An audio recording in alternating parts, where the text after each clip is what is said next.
to our monthly commission meeting. Thank you, Sheriff. We'll begin our meeting as we normally do by asking Commissioner Crawford to deliver our invocation.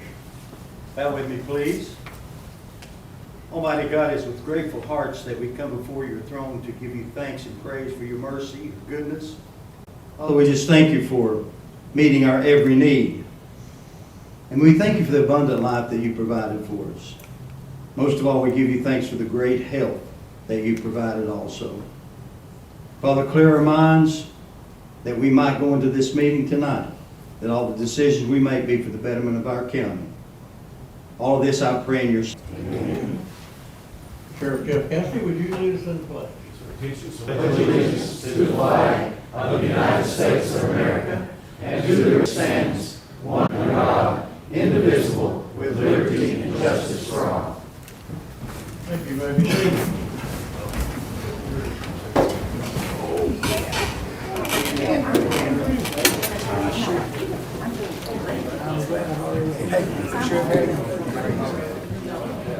We have all of our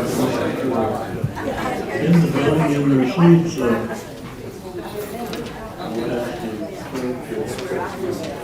Take the roll.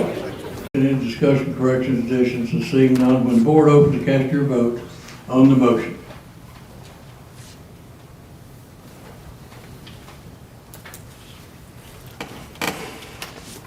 Has everyone voted?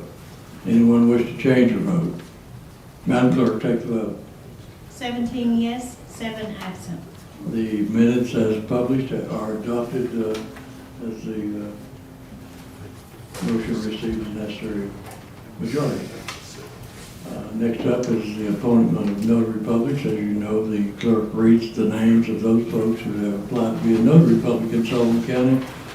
And if any commissioner has an objection to their appointment as a notary public, you can note it and we will move that out and vote on it individually.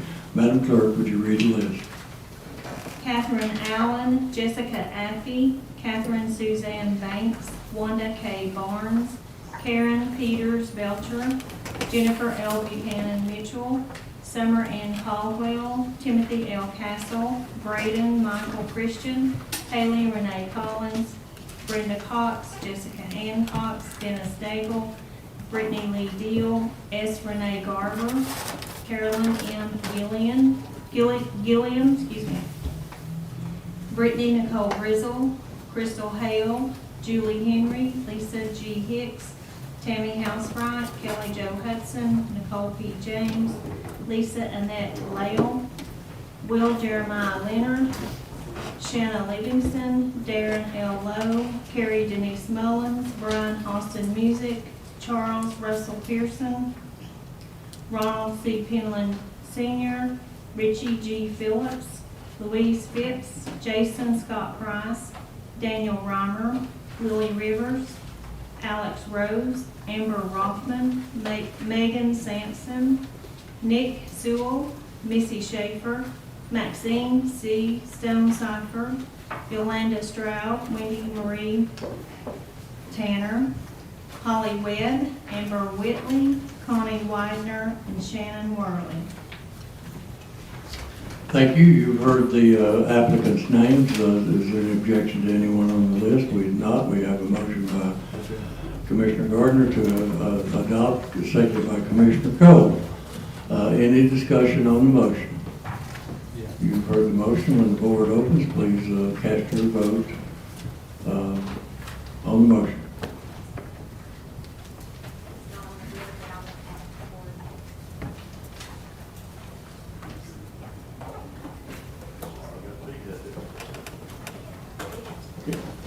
Can't get it up. Well, okay, it's open. Very good. Thank you, Laura.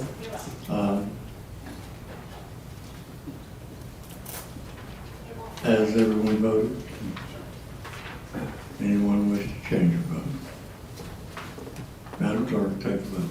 17 yes, 7 absent. Having received the necessary majority, the list of approvals of notary publics is approved. with the extensive list we have every week, Teresa, I believe everybody in Sullivan County will be a notary by the end of the year. Anyway, moving on is public comment. I just went over everybody's head. Commissioner Cross, would you see if we have anyone who wants to address the commission tonight?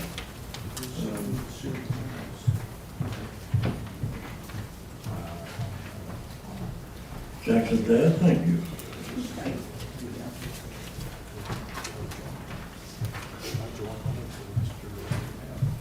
It doesn't appear that we have anyone who has signed up to address the commission. As you know, we have a public comment section, and it's not restricted to any one particular subject, and so we actually sign up early, and no one signed up, but I traditionally ask if anyone in the audience might have changed their mind and would like to address the commission on any subject.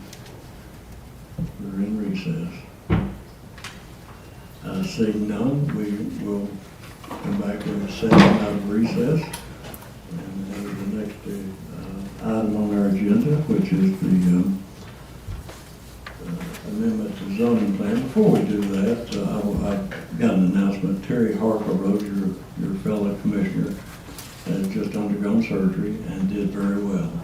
So we just got that report. So y'all keep Terry in your prayers. He's really had a rough road.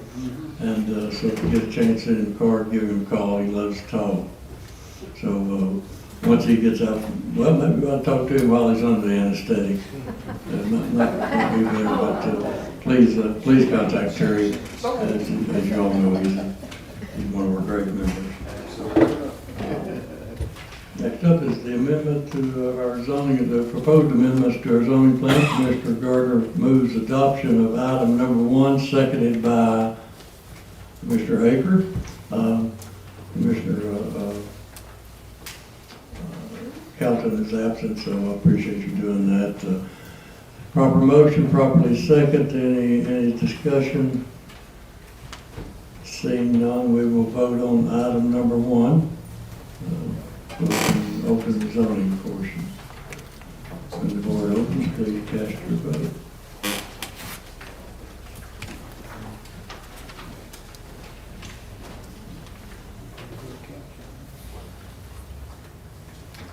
Has everyone voted?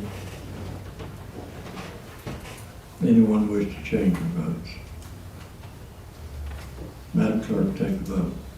17 yes, 7 absent. I received necessary majority of the amendment is adopted.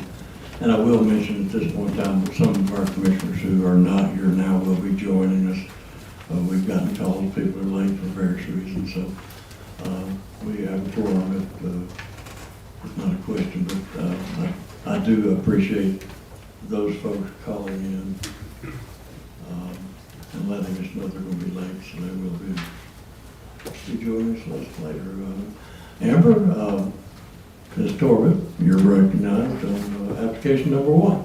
Okay, thank you. If you have your zoning packet, we have 2 cases to present to you tonight. The first went to Kingsport's Planning Commission, and the second went to Sullivan County Planning Commission.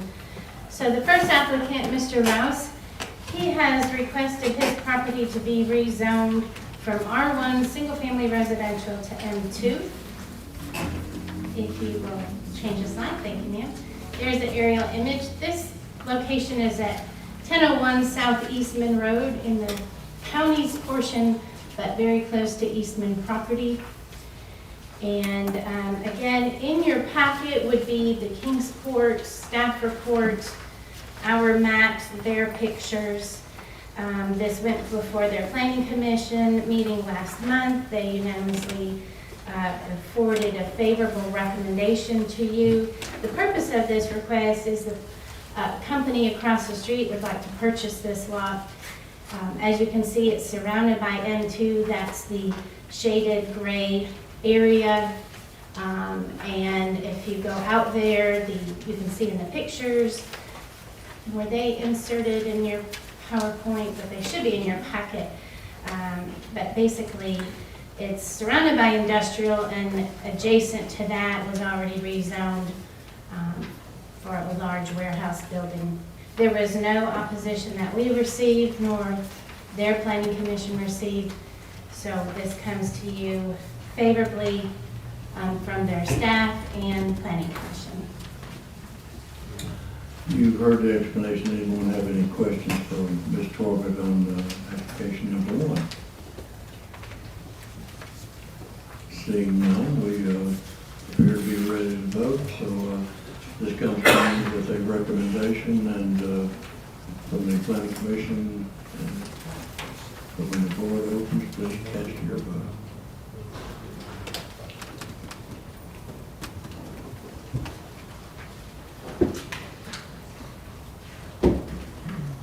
Has everyone voted? Anyone wish to change your vote? Madam Clerk, take a vote. 16 yes, 8 absent. Case number 1 I'm is... sorry, I need to, someone just Okay, we had one check-in. voted late, yes. 17 yes, 7 absent. Having received the necessary majority, case number 1 is approved. Ms. Torbett, you're recognized on case number 2. Okay, thank you. The second case is, the property was recently sold to Joey Dye. This is at 548 Jonesboro Road in Piney Flats. His request is to rezone this corner lot from R1 single family residential to planned business. There's the aerial image. For those that you are familiar with the Allison Road property, this is very close to the intersection. We call it the crossroads of Allison Road and Highway 11E. This is directly across from the out parcels, zone commercial inside the city of Johnson City, near the Food City Shopping Center. And as you can see in red on the screen, those are the commercial zones already rezoned by the county commission just in the last few years.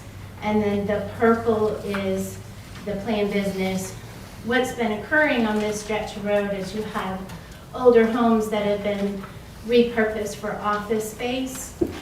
One's an insurance.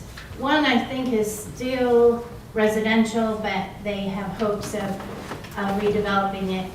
And Mr. Dye, he's not exactly sure what his plans are, but he would like to remove the single wide mobile home and redevelop it for either a mini self-service storage facility, just 1 or 2 buildings, or something else. But it's been vacant for a while, and obviously it's surrounded by commercial.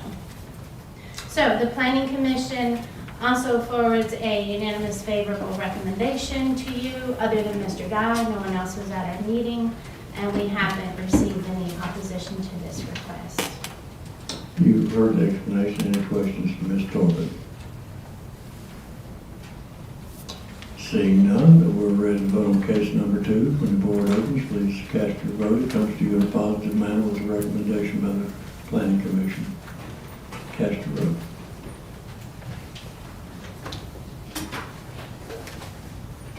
Everyone voted. Anyone wish to change your vote? Madam Clerk, take the vote. 17 yes, 7 absent. Now received necessary majority. Case number 2 is adopted. Ms. Torbett, that's all I have on my That's all I list. Is have. that all? Thank you so much. Thank you. Next up on our agenda is the consent agenda. We have item number 6, sponsored by Commissioner Starnes and Carlton. On the consent agenda, do we have a motion to adopt the consent agenda? So, Commissioner Crawford, seconded by Commissioner Gardner. So any discussion? We have a motion for adoption. Seeing none, we're ready to vote on the consent agenda, item number 6. When the board opens, please cast your vote.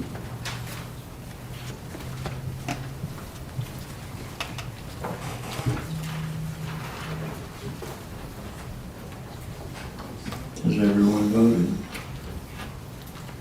Anyone wish to change your vote?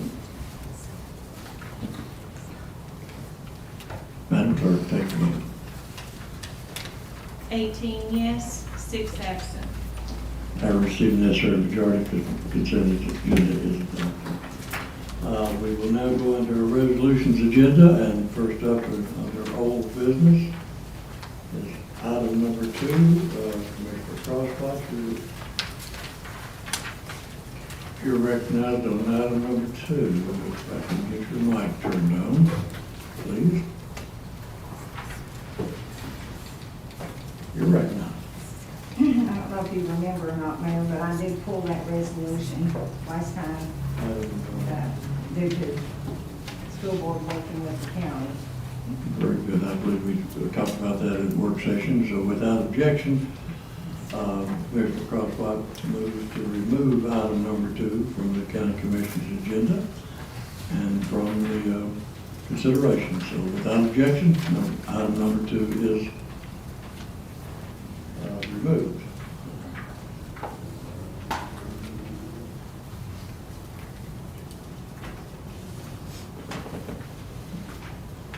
Okay, resolution will allow to order up. Next up is under old business, is item number 3. And I believe that's sponsored by Commissioner Vance. Commissioner Vance, you're recognized on item number 3. Thank you, Mr. Chairman. I'd like to ask Mr. Bailey to, after the last work session, he made a comment that he would like to have an amendment made to this resolution where it states about the Council and Budget Department having someone on this committee. Mr. Bailey, did you write up that amendment that you had referred to?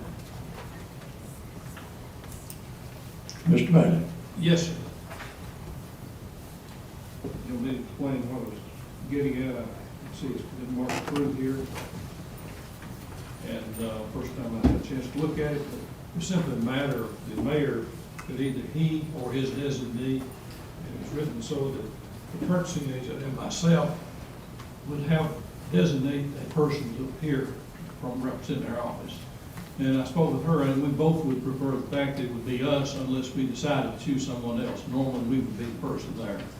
Because there's a lot of decisions to be made, and making sure everything's clear in reviewing the request. We felt that it would be better if we were designated with the option of having someone sit in for us if we can.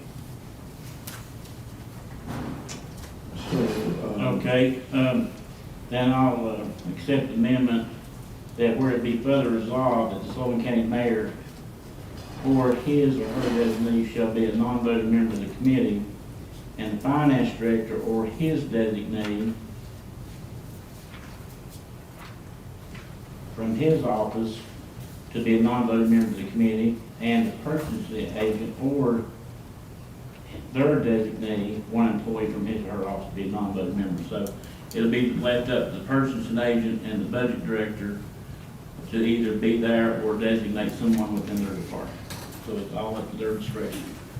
Is that what you want, Mr. Bailey? Yes, sir. Well, quite frankly, I figured I'm gonna have to, probably the secretary of whatever's going on about all this, plus it would be, be 3 of us that are representative. So it's better just myself and the secretary if necessary. If I can't be there, I have this. Okay. And I will write that out and give that to the clerk for the amendment. okay, be move adoption on second and final reading with that as amended. Okay, we have a motion, seconded by a number of members. George, Jones, Kelton, and Stidham Gardner. Proper motion on the floor. Any discussion? Any questions for the sponsor?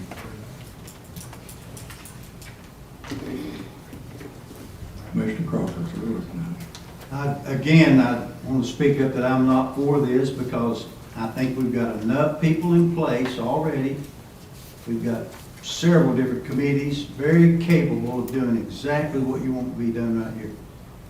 I'm not against doing the work of it, it's just we don't need to go into have another committee formed to do the work.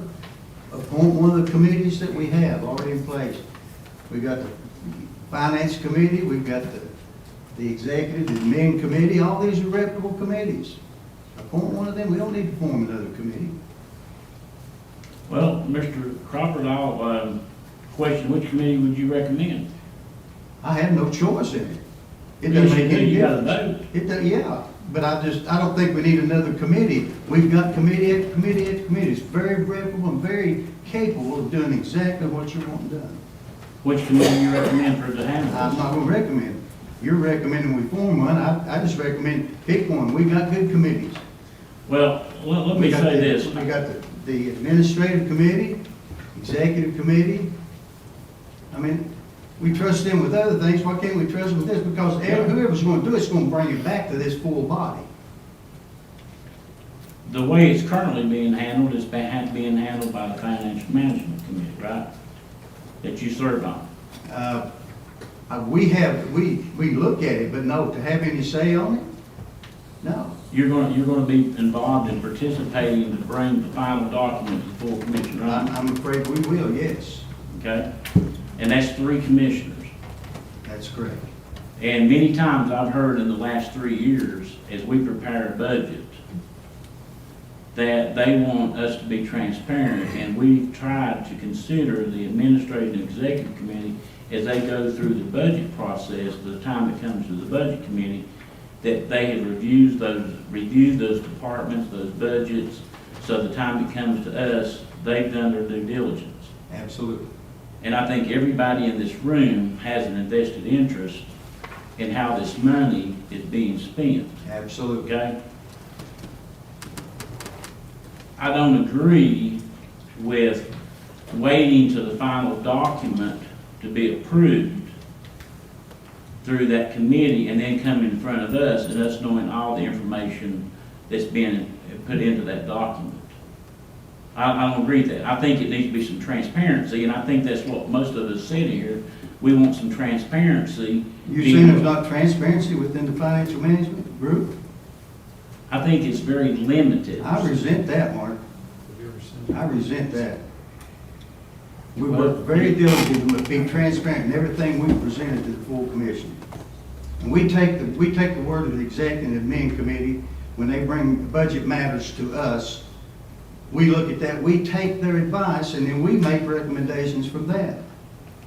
It's not us finally saying something, we're taking their recommendation, just as what committee takes this job and does this job is going to recommend it to this committee and to this board, this commission, and we will make the final decision on The county commission as a whole. County commission. I understand that. I'm not saying that. But you're What making- I'm saying is, then everybody in this room should be involved in the creation of how this money's gonna be spent. Because here's ultimately, I heard what Mr. Mumpower said in Gatlinburg. He recommended the counties to create a committee to review these projects to spend this money. It's in what the state recommended, it. Did okay? he say that we create a new committee? Yes, he did, sir. Create a His new information, committee. He said they recommend the counties to create a I don't committee. remember him saying that. I'm not saying he did. Well, he did. And they're doing the same thing in Hawkins County. They're creating a committee. They've even formed an application for people that's come in front of Hawkins County that has to fill out an application to be considered for any funding of the COVID. They have a process in place. Past Commissioner Brian Boyd emailed me that document that his brother is working in Hawkins County to put some unified way of making sure that the requests are all being heard and everybody's going through the same requirements to apply. But Are we doing that in the Financial Management Act? We will be if that's the one that handles this, certainly. That's what I'm trying to identify. Who's going to handle it? But, I mean, anything That's what that we I'm trying to bring do, Mr. forward. Crawford. I'm trying to get the design. What do you want? What do Don't you talk want? over each other. I'm just Go ahead. saying that I think we've got reputable committees already together. I'm not saying that they're not reputable, Mr. Crawford. I'm just saying that whatever decision we make as a whole, if the decision isn't made correctly, then this county has some liability of having to repay back these funds. This is bigger than just an issue It needs to have many eyes played on this. And the county could be put in a situation to have to pay back some of those funds. These other counties and even the cities are putting committees together to look at the fundings of this. And I'm not questioning the integrity or the ability of any committee in this county, but I think a committee of 3 people with a school superintendent and a road commissioner on the financial management committee is a very small committee to look over such a large issue. Now, we can sit here and rubber stamp this, but I will not feel comfortable in voting for something unless it's all brought out. It's not going to be the Washington deal. You create something, you vote on the document, then you read and find out what you got in it later on. We're finding that out in the private act with the financial committee right now. The Financial Management Act that we approved in Nashville has got some flaws in it. And now I'm at blame. I am at blame because you know what? I voted for something that now I find out it had flaws in it. And I'm trying to prevent this county from having something else that will have a flaw in it to come back on this later on. And more people you put in there and be more transparent and openly to look at this thing is going to be better off. Do whatever you want to. I'm going to call for the vote. Mr. Vance, if I may, I don't know if Mr. Bailey would like to speak to this, but no decision has, as being a member of the Financial Management Committee and the mayor, no decision has been made on what process yet that we're going to review applicants for distribution of those funds. I know Mr. Bailey and I have had various discussions as late as last night at 10:30, 11 o'clock about the framework that needs to be in place. And I think we went into this, and I'm speaking from with my mayor's hat now, is that every member of this commission needs to be involved at a level.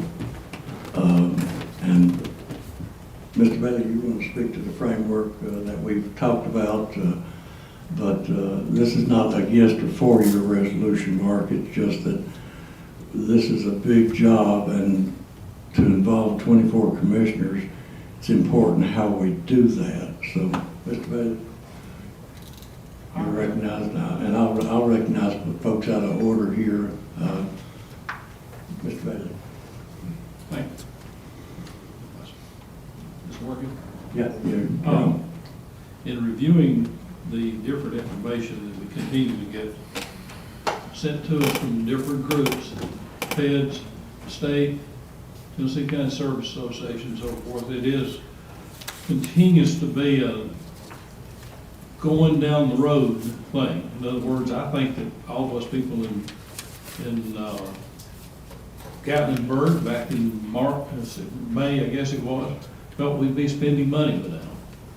And you know, this body and the county commission, or the county commission and the budget committee and the county financial management committee provided 3 positions to help the purchasing agent and myself handle these funds. And this is a lot, and when you consider the schools that's getting a tremendous amount, even more than we're getting right now, that's got to go through the purchasing agent.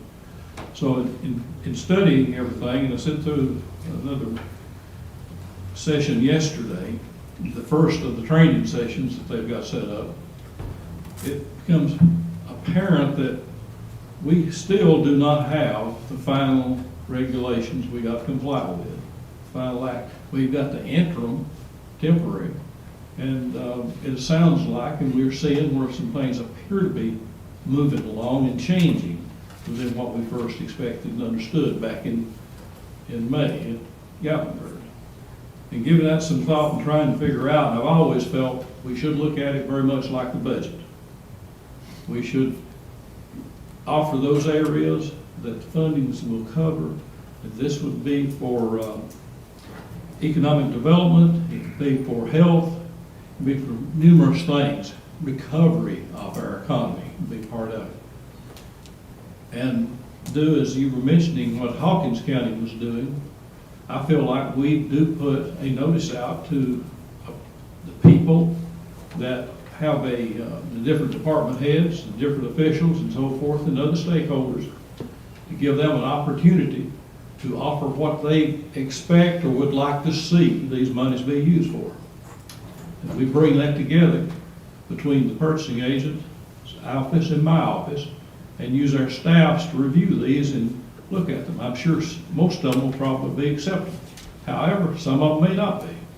And the provision and what's coming up through the state of Tennessee is for us to vet anything we wish to spend out of those funds through a consultant down there, or they said the state of Tennessee, but I think they're referring to the consultant like we used last year, and see which of those have merit to be claimed.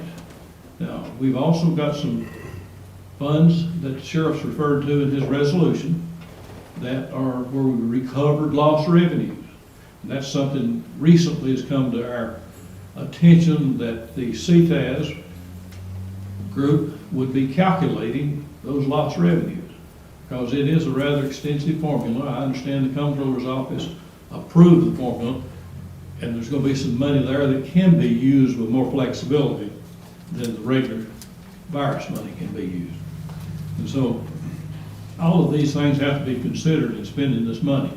My understanding would be somewhere over $6 million. They would not provide me the spreadsheet, even though they've given out a portion of them, and then CTAS stopped handing them out to different counties. My understanding, there was about 6 here in Northeast Tennessee, but then they got a call and told them to stop giving them out.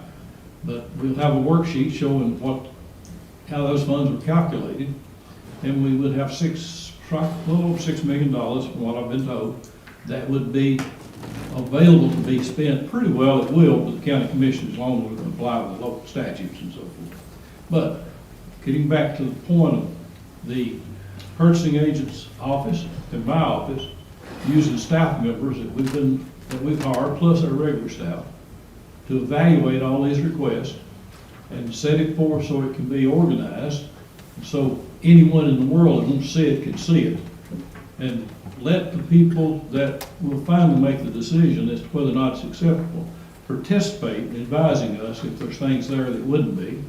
And then my thinking is we send it then to the administrative committee, those things such as the sheriff's office, those things such as the things that would come under the executive committee and the budget committee directly, send it to each one of those committees themselves and get their action taken on it. And then start consolidating what should be presented then to be approved. And I think this will go in different steps, because some of what we'll be doing in lost revenue most likely would be considered compensation for the people that's been out there working through all of this, and which could be a lot of people.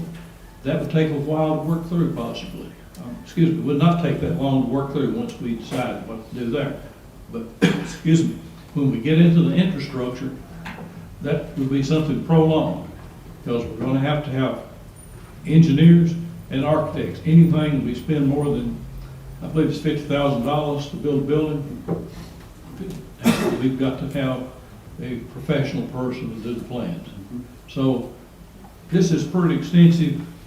When you're spending $30 million, you've got to stop and look. Like you've said, we want to spend it legal. We're taking risk if we make an error. And the last thing we want to do is have to come up with the money to pay it back. That's the worst thing that could happen to us. So I'd recommend, and I know you've got a point in your resolution, and I understand that, and I don't have a problem with what you're saying, but I feel like it could be more efficiently done by using the staff and then present it back to the individual committees that normally would be hearing it, and then consolidate it from there. And, you've got every right this body has to do it however they want to, but I know that Chris and I are going to be deeply involved in whatever takes place and have to be knowledgeable, and someone's going to be communicating with the people from the consultant. And we did that last year, and I noticed today, I hadn't seen it before, but the latest information I saw was we'll have the same consultant not just the company, but the individual lady that was a consultant contact person last year. So, and I'm geared up for Jackie, if time permits, for her to be the one that deals with that consultant. And she did all the communicating with them last year, and what we handled is far less than this and far less complicated, but we're prepared to represent this body in this county in trying to, maybe not everybody be happy, but trying to make sure it gets considered by, and everyone knows what we're considering. And if it's something that we can't do, we don't need to be talking about it if the consultant says they don't think it meets the criteria that we need to meet. So, let me ask you a question. So, there's no question about the staff's ability to do this, there's no question about it. I'm referring purely at the point of how it's going to go through the process through the county commission to the point in time that we vote for it or we vote against it. Is the financial management committee, are they going to be the sole responsible committee that you all answer to and work out this whole deal? I mean, there's got to be some commissioner's involvement in this before it gets to a final document. Is that the committee you all want to use? I believe I said we'd be taking it to the administrative, executive, and budget committee meeting. And that gives every commissioner an opportunity to participate in it. Is it going to go to the financial management committee first before it goes to the? I see no plans to do that. I didn't say that. I don't have any plans to do that.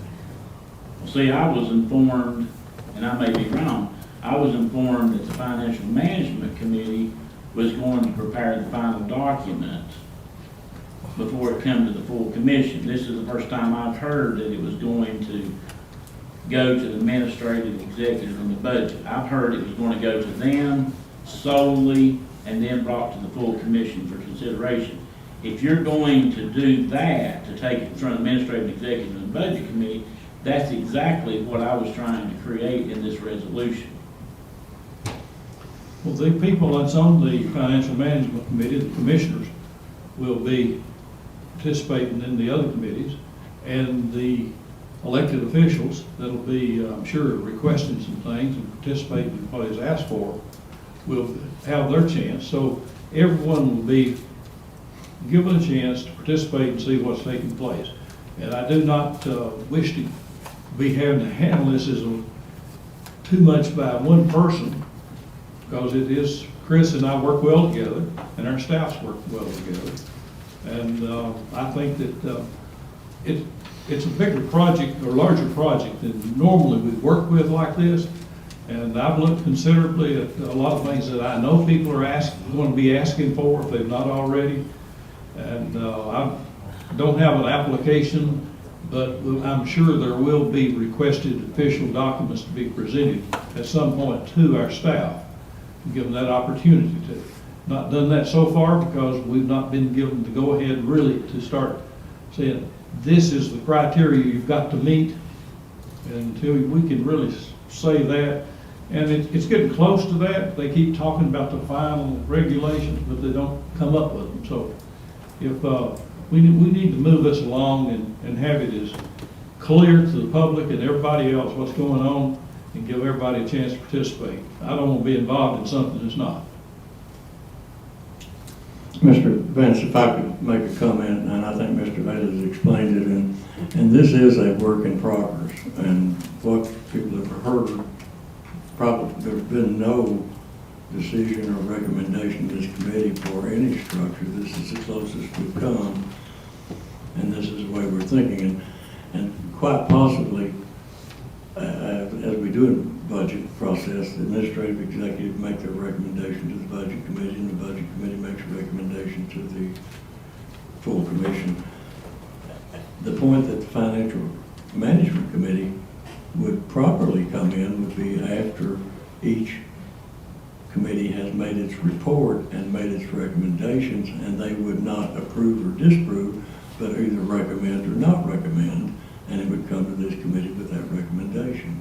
So it's really kind of, instead of starting out with financial management committee, it might end up there with a recommendation to the full commission after doing some of the budget committees deliberations on the normal budget. So, and again, this is work in progress. There's not been any decisions made. And I understand you're trying to accomplish this by spreading this responsibilities out, and I don't think anybody disagrees with that.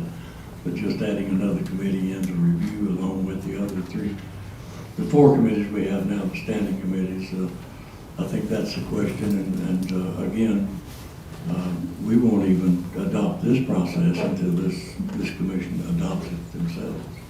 And it would come as a recommendation from staff. So, and Mark, I hope you'll forgive me, because this needs to have a full discussion, and I think your resolution has gotten us to a full discussion. Things are so fluid. Just last night at 10:30, I received an email that the state had allocated $85 million, I believe, for infrastructure, and we're eligible for $21.5 million. So what we have to do is, and it requires matching funds, and the state's encouraging us to do infrastructure projects with the $30 million. So we'll match, if the state gives us $5 million for sewers, we'll match it with $50,000 or $500,000 out of this money. So it's still a fluid situation, so we're not really dealing with something where we can come and say, folks, here's the process. Do you approve it? And that's what's going to have to happen. You're going to have to approve that process. I've got other people want to speak. Dwight King, you're recognized. Thank you. Thank you, Mayor.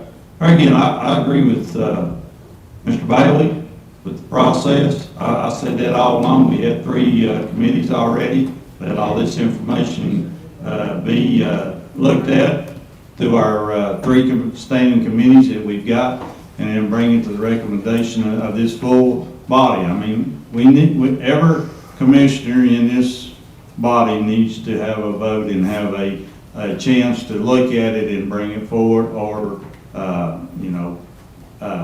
denounce it. So I agree with Mr. Bailey and whoever helped him come up with this formula, or if he did it on his own. But there again, I think it's a good idea, and I'm not in favor of another committee. Thanks. Mr. Glover, you're recognized. Thank you, Mr. Chairman. Mark, how many of our Finance Committee meetings have you attended? 0, because I don't ever know when you meet. Yes, you do. You're very aware of You got turned it. off. Friday, every Friday? Every Friday. Then how can you sit there and say that this committee is not transparent? If you've not attended any of the meetings, how can you sit there and say that we're not transparent? Well, I usually have staff meeting on Friday morning for work. I do work, and I haven't seen any minutes from your office meetings. Is that being distributed, Mr. Glover? You're the chairman, aren't you? They're available Are they? anytime you want. Let's keep to the issue before us, which is whether the county commission wants to consider establishing another committee, as Mr. Vance has requested. Well, we've worked very hard on that Finance Committee to be very transparent, and we're going to continue to do that. And I encourage everyone to attend that meeting. It's the Friday after our workshop, very easy to figure out, and it starts at 9 o'clock in the morning, and it's very open. We've had speakers come in and approach the Finance Committee. We had Mr. Torbett from the Waste Management here last week come in and talk to us about some things, very informative. And to say that we're not transparent is pretty offensive to everyone that serves on that committee, and I think you owe every one of us an apology. Let's move on. Let's don't get into personal stuff like that. Commissioner Stanley, you're recognized. However we do this committee, I would like to see every single district in here with at least one commissioner on it, because what somebody wants in one area might not be what we want in another area, and I would like for somebody from each district to be on the committee so they can hear what's going on and going through the process where they can come back and relay it to the other commissioner that's in that district. The commissioners could have a town hall meeting in their districts and say, hey, here's what we've got. What would you all like to see here in our district to improve with the COVID money that we're getting? So I think that every single district needs some kind of representation on there, and not just 3 or 4 commissioners on that committee. Thank you. Commissioner Jones, you're recognized. We got an email on the 13th from CTAS. And this was it was set up in 3 phases. The state set it up. And the first was to do this information. The second was to have 10 weeks of training classes. It's every Wednesday. Yesterday was the first one. Everybody got this email. And the first one was yesterday, and it was an overview of all of this. Next Wednesday is how we report things to the Treasury Department. You can read down through it, and at the bottom, if you open it up, it'll tell you the phases. They're not going to open up, if I read that right, we have until the end of the year to make some determinations. And Mr. Bailey can talk about this, but it says they're not going to accept the portal to accept applications for the money will not open up until January. So they were doing this 10-week course to train us as commissioners on how to be involved with this and what we need to know legally, how to work through it. And then that's when they want us to start working on this. I know some counties have jumped into it and done some different things, but this is what's come from the state through CTAS. So if you'll look at that email, came on the 13th, it'll give you that schedule. Okay, thank you, Mr. Jones. Commissioner George, you're recognized. Thank you, Mayor.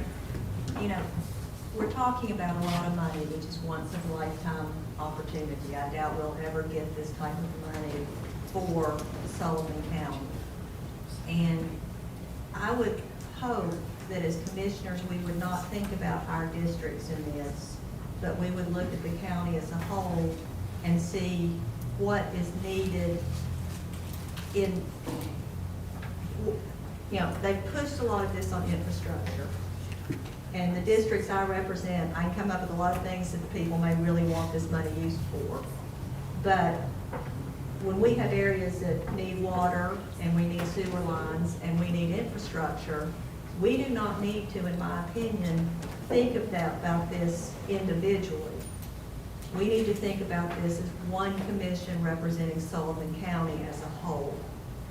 And it needs to come from us thinking in terms of what is best for our county, for the future of our county, and not small-time investments. You know, I think a lot of times if you're going to have every single group come and apply, every single person, every single district has a project that's a great project, that we have wonderful people that have worked through the pandemic. We have everyone in the world deserves more money. Everybody in the world deserves better equipment. Everybody in our county deserves all that. But this money needs to be put in to benefit Sullivan County for the future and things that we as a commission will not have the money to put forward towards a project, like economic development and like infrastructure. So I don't think we need to look at a committee based on our districts. I mean, I think we need to look at a bigger picture on this. And it's great that it will go through every different committee. I just, you know, what I want though is us to look at this. I don't want to start spending it piecemeal. I'd like to have one plan come forward that goes through each committee, one plan, and this is how this money is going to be spent to better Sullivan County. I don't want to pit us against each other district by district. I want what's best to use this money in ways that benefit Sullivan County that we could not do as a commission any other way. So I don't want this divided up and put everybody fighting for their own territory. I'd like us to please look at the whole county. Thank you, Commissioner Broughton, you're recognized. Thank you, Mayor.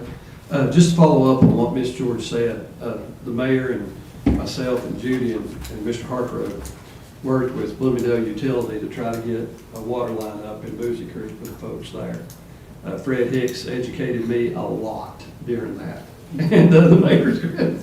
And one thing, and just to follow up on Ms. George said, just for everybody's information, to be transparent so everybody knows, one thing that Fred told me is sometimes on the outlying areas, on water lines, you have to move so many cubic feet to keep the water from getting stagnated.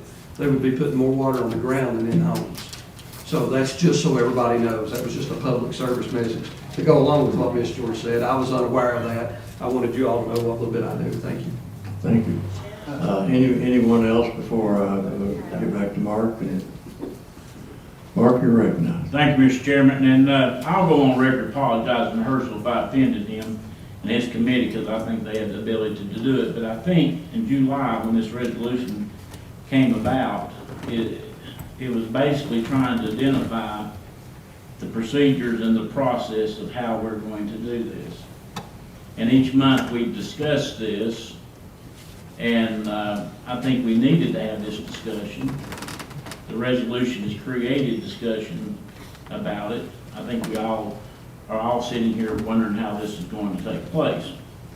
So, Mr. Chairman, out of due respect to Mr. Bailey, the staff, I'm going to roll this resolution to the next month, Mr. Chairman. Without objection, roll to the top of the calendar for next month. Thank you, Mr. Banks. Next up is item number 4. Commissioner Andrew Cross, you're recognized on item number 4, and this is under new business. We've concluded our old business. This is on first reading for this month. Item number 4 is on first reading at the request of the Commissioner. Without objection, will be on second reading at our next regular scheduled meeting. Next up, item number 5. Commissioner Vance, I believe you're recognized. I recognize you on item number 5. Thank you, Mr. Chairman. This has been another good resolution. It's brought a lot of good information to the front, and I know Mr. Street is the one who prepared this resolution. I think you can pat yourself on the back, so I would. I'm sorry, I missed that. Well, I got a pat on the back of my acres. I hope that wasn't a funeral home director. Good resolutions, have a lot of discussion. He does have some. You're going to be a great customer, Mark. It's like I told somebody, I don't push my resolution. I open my resolution up for discussion and debate. I don't mind amending however you all want to. That's not the way I work. But you know, I thought 3 or 4 months ago, I didn't know where we was going to go. We're going to get there. We'll get there. Okay? And so sometimes you just have to let your guard down and just try to talk and stuff. But anyway, on this resolution, and I want to say this, okay? This resolution has nothing to do about personnel or conflicts between people. We have a tremendous department in zoning and building codes and all that. But the more I've read into the statute that created the building commissioner, which is basically by TCA code, putting the building commissioner under somebody else, we've actually, I sent some of you all an email that some of these other entities, and I'm going to address these other entities, because it was brought up at the last discussion that how other cities and county does this, and I want to go to Ms. George because she said something that was not necessarily correct, and I don't think that she knew it. But the deputy city manager, okay, and what I did, I got the development service flow chart, is the deputy city manager is the overseer of planning, building codes, and GIS. The building codes does not work for the planning. They work for the city manager. In our situation, And the way we did it in 1999, and I'm at fault because I was on the commission in 1999, we put building codes under the planning commission. So that person in that position, being Ms. Torbert, has done just exactly what we as county commissioners instructed her to do. And she's done a very, very well job. The city of Bristol, they have a development service director, and that's Tim Beavers, if you don't know him, and he's over the code enforcement office, and then he's over the planning. So, once again, building codes work for development service director and doesn't work for the planning. In our situation, the building code officer is appointed by the county mayor, we confirm it by the county commission. So ultimately, the building commissioner operates and works for the county mayor. When I looked at Hawkins County, or Johnson City for example, Johnson City had a development services, a director of development services, and then once again, he had planning and had code enforcement, and once again, the designee was somebody different. I think what we set up in 1999 has been confusing. I think it's confusing to me, and I think it's been confusing to a lot of us, and I think it's been confusing to both our planning and zoning officer and also our building code enforcement officer. The resolution is basically to go back to what was done in 1999 and put it the way it should have been. Both people will be still working together. They'll work together every day. They'll work in the same office. There's not going to be changes in the office, how it operates or anything like that.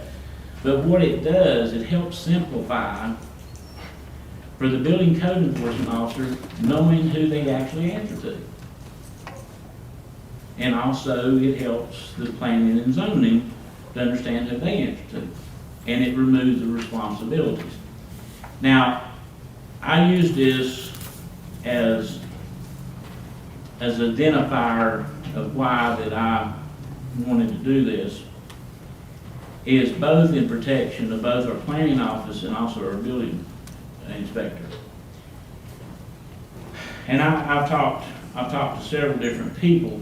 You know, we heard 2 zoning issues this month, and there was no really opposition for those rezonings. So when you have a zoning issue and we maybe take the decision, the planning commission, we may reverse that planning commission decision, we vote for it. Sometimes the developers, then when it gets time that we change that rezoning and they go into the building office to get the permit, then there's already an environment that has already been created somewhat that could be bad. But everybody's doing their job, no disrespect to one of them. Also, people come in getting building permits, they need to be dealing with the person solely over the building permits, okay? And there's been some crossover there.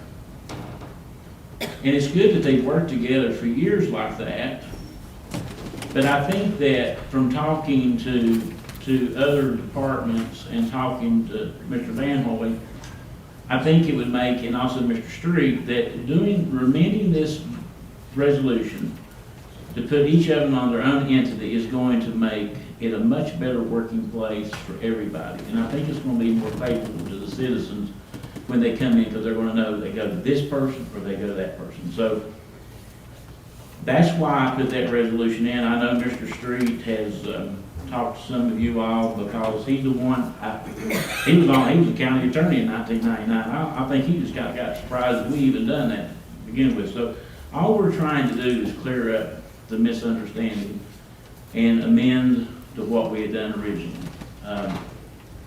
But I'd like to ask Mr. Street if he would like to address any of that.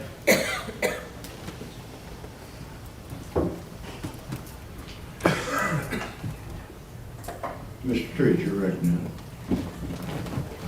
Well, I guess I would say it's even simpler than that. It's just, you know, it's not about personalities, it's not about who the building commissioner is. It's about the jurisdiction of the building commissioner. Oh, and by the way, I want it clear too, I didn't initiate this resolution. I did write it, but I was requested to prepare it. But it's, you know, it's like if we passed a resolution that put the register of deeds over the sheriff. We could pass that resolution 15 times and it still wouldn't be true. Still wouldn't be proper, still wouldn't be legal. And that's what that language in that 1999 resolution says. It says the planning director is over the building commissioner. Well, the building commissioner is a public office. It's created by statute. So nobody's over it, technically. Now, by saying that, I don't mean for you to say that the mayor is clearly over it, but that's not, I'm not talking about who can fire who. That's not what we're talking about. We're talking about the independence of an office. It's an independent office. And that's all this resolution's about. That's it. So it's very simple. Now, without extending this conversation too much, for words mean things, and I think that resolution said for the day-to-day operation of the office, and that is a different connotation than over. Over would be directing. I think day-to-day operations, the way I see that in my job as mayor, let me put that hat back on, is that somebody's got to get the phones and make sure the phones are answered. And day-to-day operations has nothing to do with the technical application of the policies adopted by this commission on building codes and things of that nature. Is that reasonable, Dan? A reasonable way to look at it? Well, I'm not sure I follow you, but the 1998 resolution says that the planning director shall be responsible for the day-to-day supervision of the building commissioner. And, you know, I mean, I suppose we could debate what exactly that means, but it clearly implies that the building commissioner to some degree is supervised by the planning director. And again, you know, we're making this much too complicated. Yes. The statute says the building commissioner is an independent office. It's just like a resolution that says the sheriff supervises the register of deeds. That's just not true.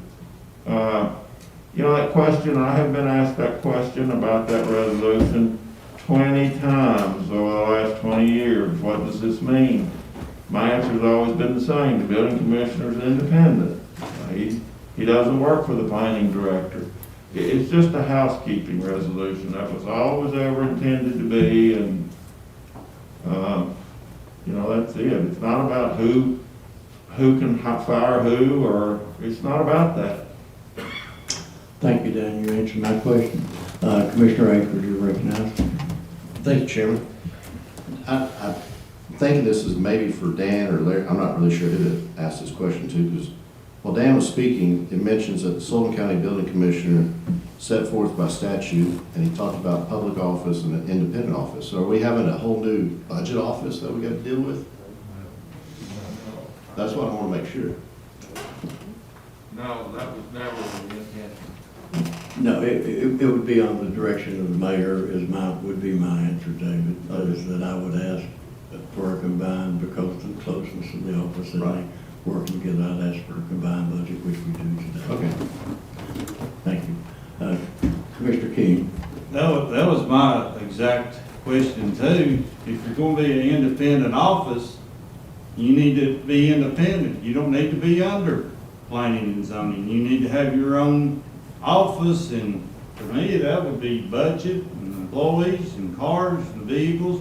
You'd split it and it'd be an independent office on its own, if that's what you're wanting to do. May I address that? Yes, sir. Right.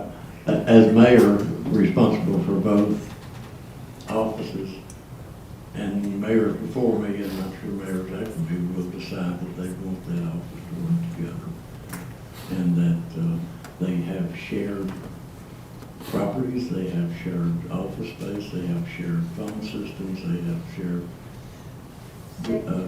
office supplies. And so from my position of mayor and two people that report to me, I say, y'all work together, and it works out.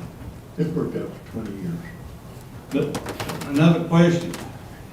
Let's say Mr. Banoy's got a problem in his job, you know, and he wants information, he wants advice. You know, before he's gone to Amber and, you know, to seek information, advice on what to do with this certain, you know, product. From now on, is he going to come to you for advice and, you know, direction? And I've always met with, when Tim was in that job, Right. Tim would come to my office, not just when there was disagreements, but when there were policy issues. Sure. And he came to my office, but just recently, Mr. Banoy came to my office. And that, as a supervisor, that's what you want to happen. It's not just that you handle disagreements among people, it's that you pave the way for implementation of policy. And that's what the mayor does, whether it's me or Gil or John McCamey, that's what the mayor should do. For people that work directly under him. And this is a unique situation where they're so intertwined and so dependent upon each other to accomplish their objectives in their job, that every mayor that I know of has decided that's the best way for it to work. Now, the next one may decide something different. well, and there again, I'm trying to separate, you know, all their information is in that office, everything that each entity or each department does, you know, all the records, everything's there. They share the same secretary, they share all this. And when you try to start splitting stuff, I think we're gonna have a whole new animal to work with is when we start splitting all this stuff. So that's just, there's a few questions I had. I agree with you. Mr. Street, you. Thank you, Mr. Chairman. There, you know, again, this wasn't initiated, I don't think. Again, all I did was write it, but I've been asked that question for 20 years. We're not splitting anything. That's not the intent. There's no intent to divide. There is overlap in that office. The planning director, if you read the statute, the planning director is a position created to advise the planning commission. The building commissioner is an office created to enforce the zoning ordinance. But yet there's overlap because the planning commission recommends whether or not we rezone.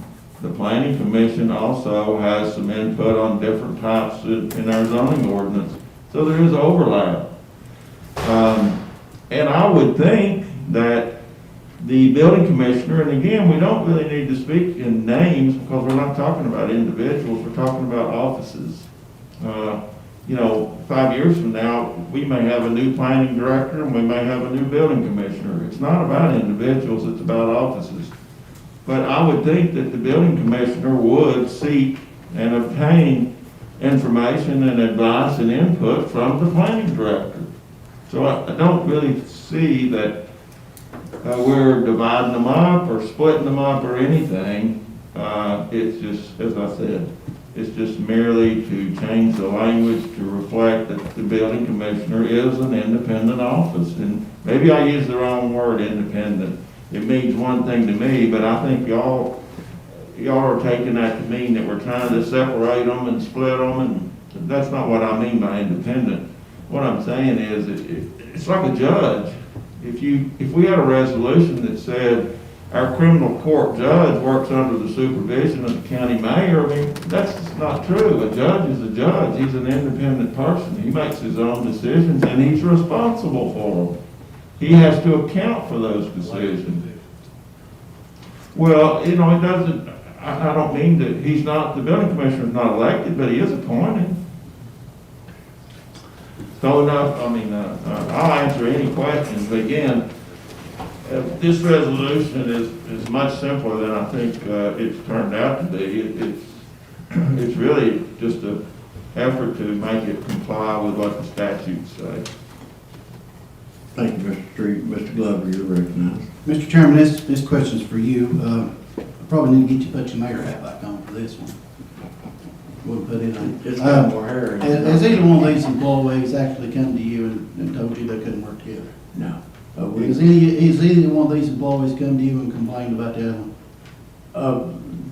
In the normal course of business, people are going to discuss their situation, and I handle it hopefully as a supervisor would. That's the only answer I know. And I think departments always work together well, and I expect the department will work together tomorrow and in the future. Question well answered. Thank you. Okay, Mr. Vance, you're recognized. Mr. Chairman, I'd like you to put your mayor's hat. In the years that you've been up here and Mr. Earls was here, were there ever times that there was issues that's brought up out of that department about conflicts and issues there? Oh, there are always conflicts when you work with a group, and I was never asked as mayor and dealing with the people in that department. You all pass laws, which is our building codes, and our enforcement officer enforces those. I was never asked by any building commissioner or official, I've forgotten the exact name, to impose his will on planning or zoning, and I've never been asked by planning or zoning to impose their will on the building commissioner. Generally, it's a discussion that you try to reach a conclusion on. Nothing more than supervising somebody at Eastman Chemical or Rural Maltings. That's the way the mayor has to look at it. Both of them work for him. We want them to work together, and it usually works out. It always works out that way. So, have we had disagreements, Mark? Yeah, we have. When I had this discussion with you originally about this, you even give me names of people that you put in that office to try to keep conflict down. That was Mark in 1999 when your commission passed that resolution. No, I think there's been since then, Mr. Chairman. It began then, Mr. Vance. It did, and it was by an action of the county commission.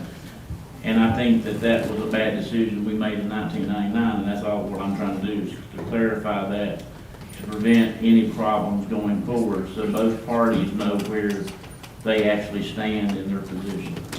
In talking with me, I believe they both do understand that today. We have Commissioner Kelton would like to chime in. Thank you. Commissioner Kelton, thank you. I guess my comment is, we're saying that we're house cleaning a resolution from 1999, and then we get off on conflicts in the department, so I'm really confused. Thank you. Mr. Vance, would you like to renew your motion? Renew my motion to pass it, Mr. Chairman. Mr. Vance renews his motion for passage of item number 5, seconded by Commissioner Gardner. Any more discussion? Seeing none, no request. Sam, if you'll push it back, go. You did push your button and then you put up your finger, and I'm sorry, Mister. Thank you. You're recognized. If I'm reading this correctly, in the last whereas, what we're wanting to do is, in that line that starts in parentheses, the planning director shall be responsible for overseeing Sullivan County planning and zoning, correct?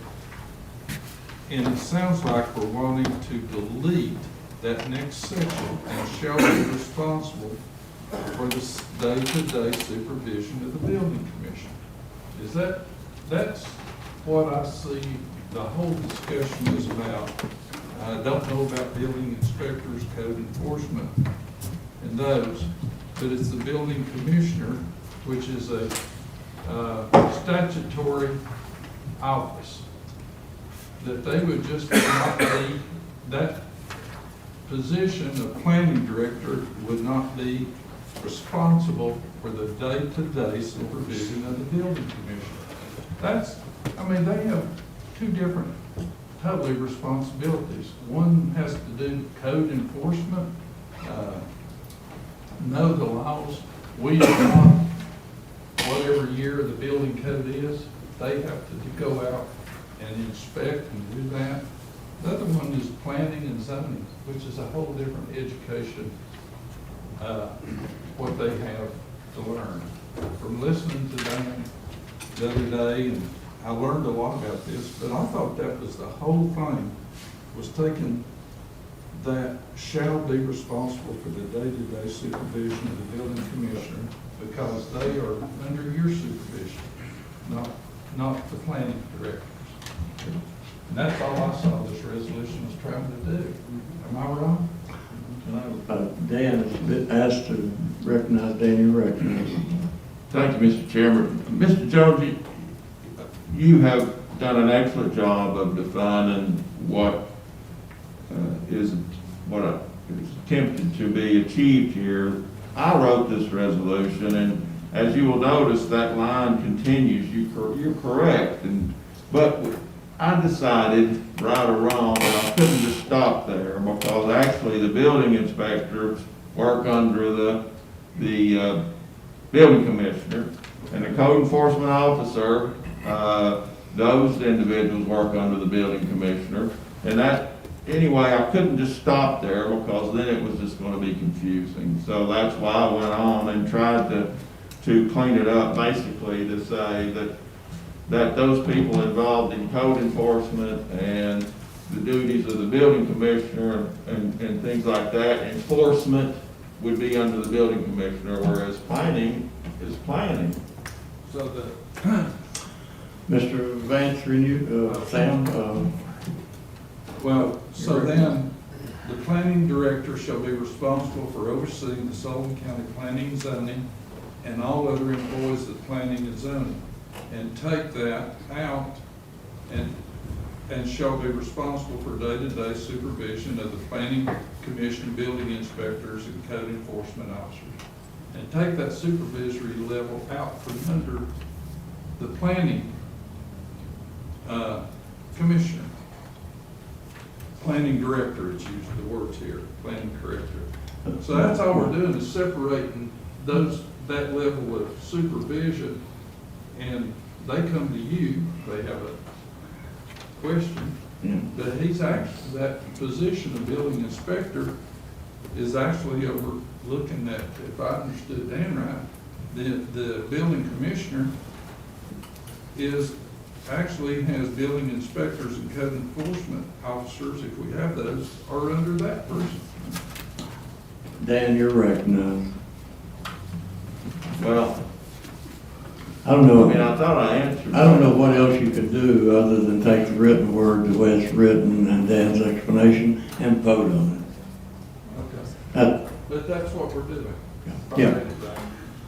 Okay, Mr. Vance renews his motions for adoption of item number 5, seconded by Commissioner Gardner. There's no one on the board. When the board opens, cast your vote.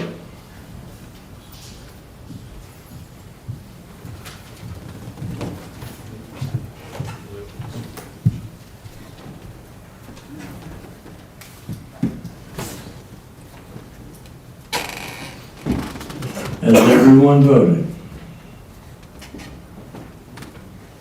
Anyone wish to change your vote?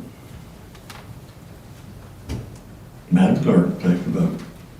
14 yes, 5 no, 5 absent. I'm sorry.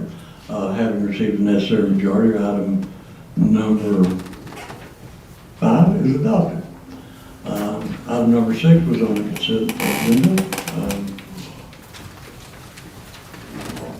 Next up, item number 7. Mr. Glover, you're recognized on item number 7. Thank you, Mr. Chairman. Last, at our workshop, Attorney Street asked for some additional information on this particular resolution. So I am going to pull item number 7 and go to item number 8, if that is fine. That is a proper movement. Without objection, item number 7 is withdrawn from the commission, and Mr. Glover is now recognized on Item number 8 is a resolution to approve deeding county right-of-way along Hamilton Trail roadway in Piney Flats to Mr. Jerry Cross, adjacent property owner. Mr. Cross owns the property at 514 Hamilton Trail in Piney Flats, which is tax map 122, parcel 04700, and has requested the county to quit claim him 2 small sections of rights of way adjacent to his property. In the last resolution, it said, and we were working on a easement for him, and I think we needed to reword that, and that's what this resolution does. Detailed property survey in 2 areas of rights of way to be considered was prepared on June 10th, 2021, and updated on August 9th, 2021 by Tyler Root Surveyor and owner of Iron Mountain Surveying Company. In Area 1 on the survey is approximately 10.54 foot deep, being of 0.12 an acre, which is approximately 5.5 feet from the edge of the pavement. We'll throw into that, whereas the highway department did come and look at that, they were fine with it. Any utilities that looked at it, they were fine with it. They were willing to accept that if this is passed. Whereas area number 2 on the survey is approximately 13.95 foot deep and being 0.030 of an acre, which would be 11 feet from the edge of the pavement. And whereas one contains portion of a building, Mr. Cross was built, this was done in 1999 without a building permit. At that time, the builder that Mr. Cross had that did that construction for him was under the understanding that they provided for the building permit. With this being said, there's a 5-foot corner of Mr. Cross's building on the county right-of-way, and that's what this resolution would be taking care of for Mr. Cross, so he could keep his cover and his camper on that particular piece of property. Sullivan County Regional Planning Commission during a council meeting held on August 19, 2021, reviewed the request, have forwarded the request as unfavorable recommendation for that Area 1, which is identified on the survey, and favorable recommendation for Area 2. The reason Area 1 is because Mr. Cross's corner of his cover was 5 foot on the county right-of-way. And by passing this resolution would put Mr. Cross back in compliance, and he would be able to keep his camper on this particular piece of property. As we were told in the work session, Commissioner Morrell is very familiar with that property. I think he expressed the opinion of how it laid and how it turned out. And if there's any questions about this particular resolution, I would be happy to answer them. And Mr. Tyler Rue that done the surveying for Mr. Cross, he's also here for some questions for him. We do have a question. Commissioner George, you're recognized. Thank you. When we discussed this the other night, even if we deeded this property, this would still not be in compliance, and this easement would go to BZA. Now, are we using this document to put it, to accept the variance, or I need to understand? We changed the word variance to right-of-way. And it will be a quick claim deed for that portion of the right-of-way back to Mr. Cross, where he'll be in compliance. He will have to take this back to the Planning Commission for final approval once we do this. Okay, so we have an individual in the county that built on property without a building permit that would have normally had to go to BZA. But if we deed a right-of-way, then, and we give them the property, then it does not go to BZA. It is just, we have the authority to pick and choose which individuals we can deed property to or do. I understand the situation. I'm concerned that if everyone in the county starts building on property that's not theirs and comes in and asks us for a right-of-way, we've just set a precedent saying that if you don't get a building permit and you build on property, that we don't have to go through the system set up. We now have another way that this committee can give you property and do a right-of-way without going through the system in place. I feel like this is a roundabout, and that we're. I think what we're doing is giving back Mr. Cross a piece of property that should have never been took from him to start with, the way it was set up back at that time. But did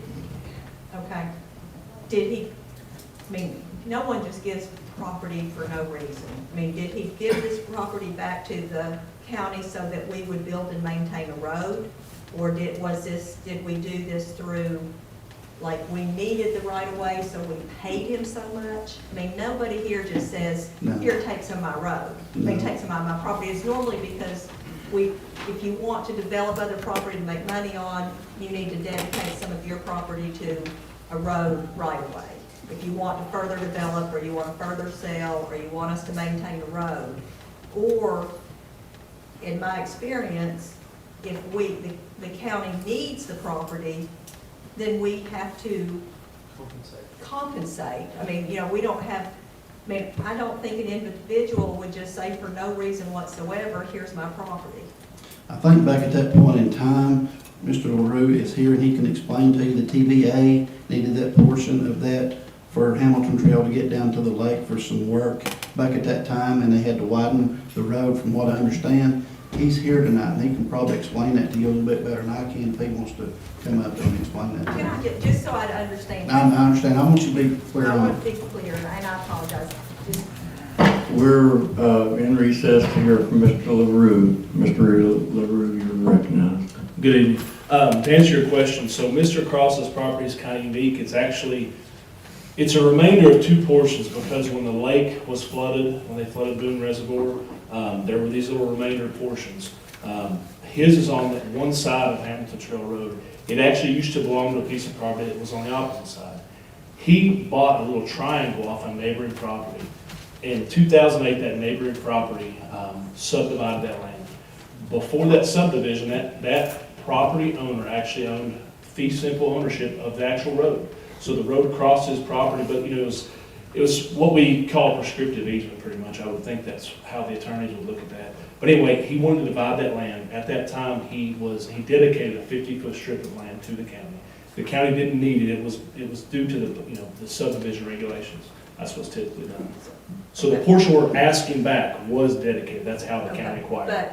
But who did the current owner, is he the one that chose to subdivide that road, or he did not? So a totally different owner said, I'm going to subdivide some property, and the county went to somebody else and said, now we need some of your property, and they just said, sure? No, the neighbor owned that port. That's what I'm saying. His property has three parts to it. So he actually owns three separate small pieces. He has three separate deeds for it. So this property that we're giving back was owned by the neighbor? Correct. So this was not this gentleman's property, it was the neighbor's property? In 2008, it was a neighbor's property. In that survey, part of the survey was to give him a little triangular piece so it would sort of square up his land. Okay, so this property that we're talking about belonged to a third party? Correct. It did, okay, that's, all right, so this was a third-party property that gave it to the county. And now we are gonna take somebody else's property that was given to the county and give back to this gentleman so that he will not have to go to BZA and go through the system that's in place because he built without a permit. I don't think that's correct. I think Okay, actually. clear me up here, please. Andrew I don't know if somebody else wants to comment. My understanding is actually what's happened is we're requesting that the commission deed that section of right of way back to Mr. Cross so that we can take this to BZA. BZA cannot hear a case if someone has a structure on public right of way. We can't hear that case. So it has to be owned by the individual. Once the individual owns it, which would be Mr. Cross if you all choose to approve this, then in that scenario, then Mr. Cross would go to BZA and he would be requesting a variance for setbacks and for the number of structures because it's a non-buildable lot. So I want to back up 1 minute. All right, so you're saying give Mr. Cross back his property, but you're saying this was a third party's property that we would be deeding to Mr. Cross, and then he would go to BZA. Is that what you're telling me? I'm saying it was a third party's property who divided a portion of land, who dedicated the 50-foot right-of-way at that time to the county. So that property is now the county's. And we're now asking for that to be a portion of that. To be given back to. But not back, but given to. Well, that's a hard question too, because really, In that 2008 survey, part of the reason that was done was to deed that property to Mr. Cross. So the third party was deeding property to Mr. Cross. Okay. But not this part. this part, yeah, well, this part was accepted because of the requirement to have a 50-foot right-of-way dedicated. But okay, and I'm sorry, I'm stupid. Okay, the piece of property we're talking about, the neighbor that wanted to develop in 2008 wanted the part, they wanted the 50-foot right-of-way, and they were giving some property to Mr. Cross. They didn't want a 50-foot right-of-way. They owned, you'd have to go out to this property. They These property, most properties are on one side of the road or another. On Hamilton Trail Road, a lot of these properties actually own to maybe the center of the lake to the edge of the road, like let's say the north side of the road. Then you have a 50-foot right-of-way. Then they're on the south side of the road. They own property on both sides. They're not, they're not connected there. And that's the case here, is that he was dividing his property in two parts, the third party that we're speaking of. And at that time, he was deeding this additional piece to Mr. Cross. But he couldn't deed him all that right away because of the requirement, to. So he did some to the county. And that's how the county acquired it. So really, it really was intended to be, you could say, we're kind of giving it back to him, sort of. Sort of, but the building was built in 99. This took place in 2008, correct? Well, I'm not sure the date of the building was construction. That's something, a detail I'm not sure of. Okay, I thought you said it was done in 99. That's what I understand. What was the date, Jerry, that it was? It was after 2012 that the building was constructed. 2012. And But you bought the property in 99, correct? yes, Okay. and the contractor, I understood, was But it is, getting. and I get that. Okay, so, and I apologize, y'all. In 2008, this was done. After the neighbor wanted this done and gave some money to Mr. Cross, or some land, and gave some land to the county. Then this building was built in 2012. And so it's not really giving back, it's giving the portion that was donated through this division in 2008, now giving it to Mr. Cross, who was not given money for it before when it was given to the county, because it was given to the county so he could the third party could subdivide. Now, my question back to you then, you're saying that this will still go through BZA. You're saying that if we do a right-of-way, we don't go through BZA. If we give him this right away, he does have to take it back to BZA for approval. Okay, so the right-of-way does not, we're not overstepping BZA. No. Okay, so even giving a right-of-way, this is still in violation and will need a variance. So it's still going to go to. You'll have to go back to BZA, yes. Okay, sorry, it's a roundabout way, That's but I fine. needed to understand. We want everybody to be very clear on it. It's kind of like the garden basket owning to the center line of Memorial Boulevard. It's kind of like that. I deal a lot with that, but I just didn't, because you were giving back in 99 and Okay. 2008 and 12. I tried to put this on the consent agenda so it wouldn't be so confusing, but. Now, I guess you've gotten away with that. We've got other folks that will be Thank you, recognized. I now understand a little better, thank you. Are you, okay, thank you. Commissioner Broughton, you're recognized. Thank you, Mayor. Mine's pretty simple on this, I think. We're taking a little piece of property that according, I'm gonna take you out of this, Mr. Glover. According to Mr. Morrell, is pretty useless to anybody else, and we're gonna start getting tax money on it. Is that correct? I'm for it. Thank you. Mr. Glover, you're recognized to renew your motion if you choose to do so. Let's vote on it. Mr. Glover renews his motion for adoption of Call for item the number question on it, 8. Mr. Chairman. Sorry. I'm sorry. I don't see anybody on the board renews his motion to adopt, for adoption of item number 8, section, Commissioner, in my opinion, when the board opens to cast their vote on item number 8.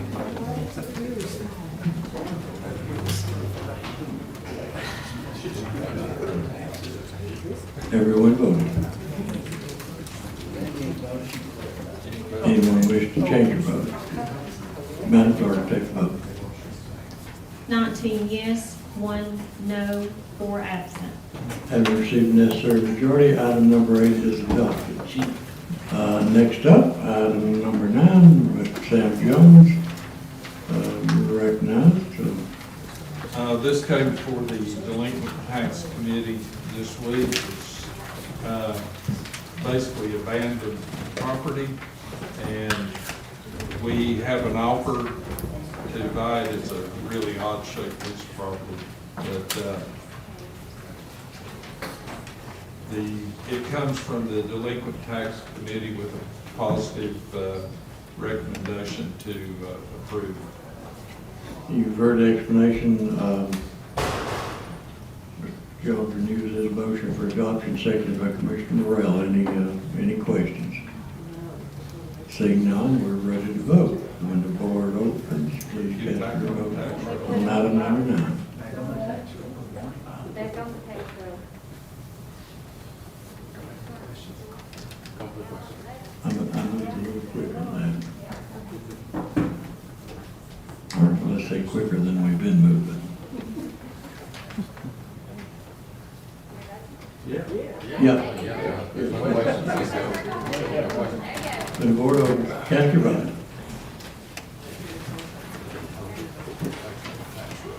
You expect another 20 minutes?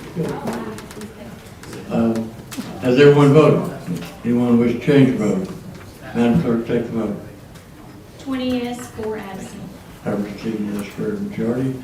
Item number 9 is adopted. Item number 10, Commissioner Morrell, you're recognized.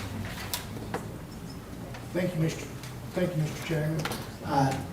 This too is a piece of property that came before the Delinquent Tax Committee. It's been on the delinquent tax list since 2004 to current date. We have an offer of $400 to purchase this property and get it back on the tax roll. On that, this is located down in what I call the lower end of the county on Old Blair's Gap Road. And it would probably be a great idea to put it in somebody's hands where we can get it back on the tax roll. Thank you. Any questions for Mr. Morrell? Mr. Morrell moves adoption, seconded by Commissioner Carlson. Any questions? Seeing none, when the board opens, cast your vote on item number 10, the motion to adopt item number 10. Has everyone voted? Anyone wish to change their vote? Madam Clerk, take the vote. 20 yes, 4 absent. I received the necessary majority. Item number 10 is adopted. Next up, we have item number 11. Commissioner Cole, you're recognized on item number 11 on first reading. This is a Tennessee Highway Safety Grant. It's not to exceed $60,000. No matching funds, no new money. If it's all right with the commission, I'd like to ask for waiver of rules. Without objection, Commissioner Cole moves to waive the rule for the immediate introduction and adoption of item number 11. Any discussion? Properly seconded by Commissioner Cross. No discussion. When the board opens, cast your vote on the adoption of item number 11.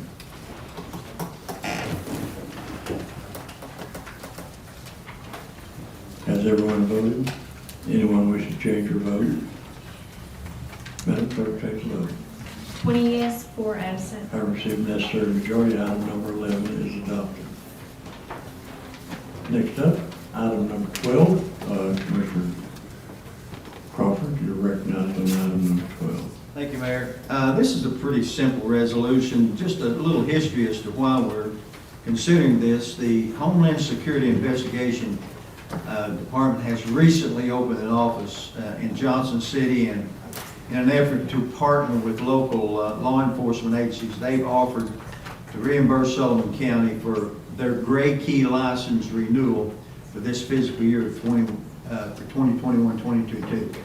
This license renewal, what this enables the county to do with their criminal investigation unit is to extract forensic data from confiscated suspects' cell phones and other entities that is available to them that they might better do their criminal investigation. And all this license fee that goes to this agency out of Atlanta, Gray Ship, they're going to cover a part of that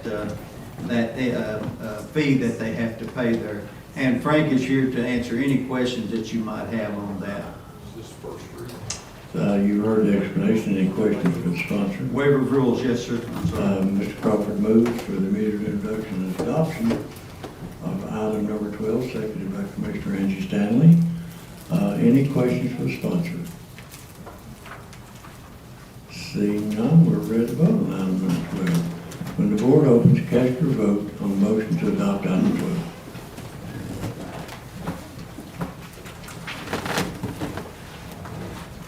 Has everyone voted? Does anyone wish to change their vote? Madam Clerk, take the vote. 20 yes, 4 absent. Having received the necessary majority, item number 12 is adopted. Mr. Mayor? Question. Next up, item number... I got a question.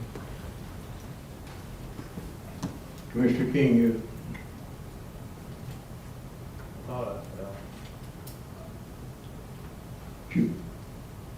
I know you're trying to push it.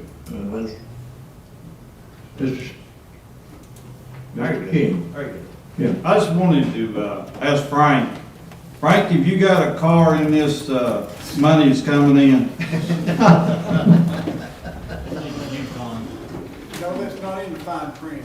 It's not the fine print. Well, you know, I'm seeing all these big black cars driving up and down the road, and I just want to, sometime before I leave here, I'd like to see you in one of them.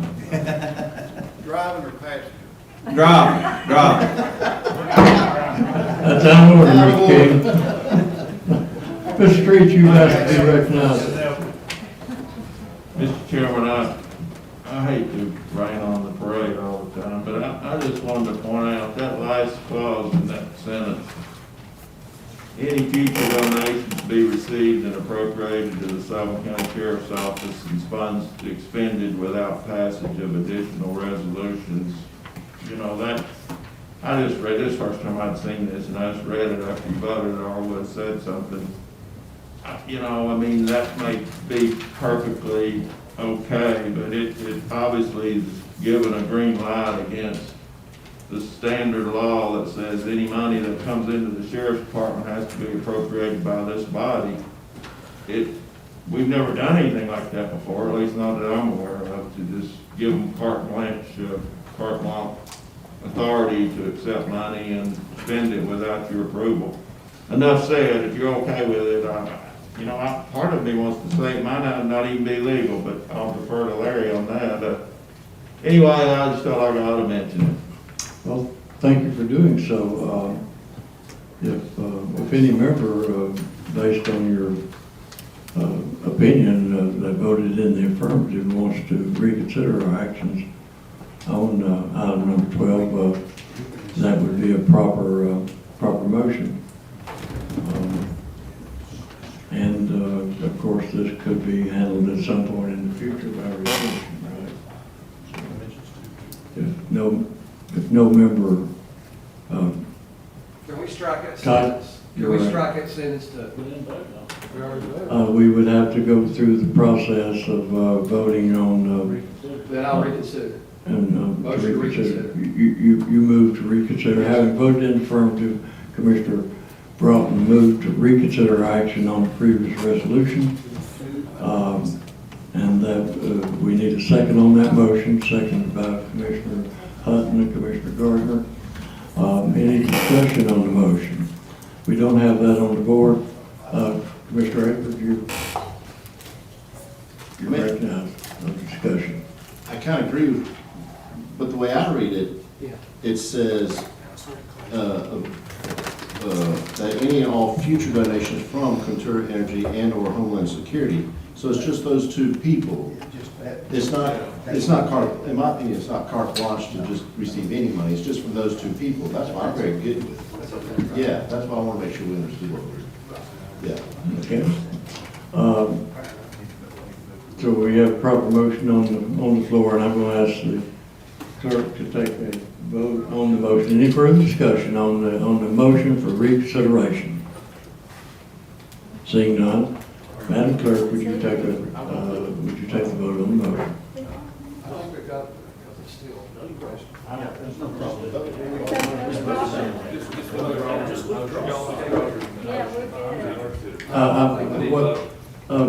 If y'all turn your mic on, we'll have the discussion, or do we need to? We don't? we've got a proper second. Do you want to be recognized, Commissioner Hutton? Well, I just think we need to, it's that last line, I think, There's no problem. I mean, I just think we voted on just, I mean, I think that it's the right thing to do to accept the money, but I think it needs to come every time, we should just take that out. Yeah, no problem. Funds expended that pass reduced resolutions. Okay. If we don't do that for any other grant, we should. Right, we'll reconsider, once we get a positive vote on the motion to reconsider, we'll bring the resolution back up and consider an amendment or consider rejecting the resolution. So, Madam Clerk, would you call the roll, take a roll call vote on the motion to reconsider a previous action on item number 12? Aker. No. Blaylock. No. Broughton. Yes. Calton. No. Cole. No. Crawford. Yes. Cross. No. Crosswhite. Yes.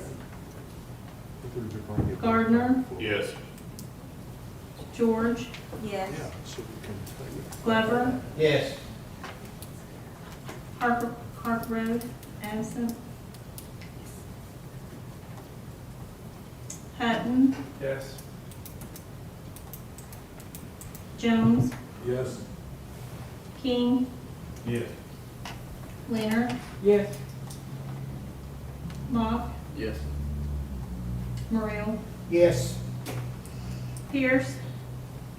Pierce, absent. Stanley. Stanley, absent. Starnes. Yes. Stidham. Yes. Vance. Yes. Woods. Woods, absent. Would anyone like to change their vote?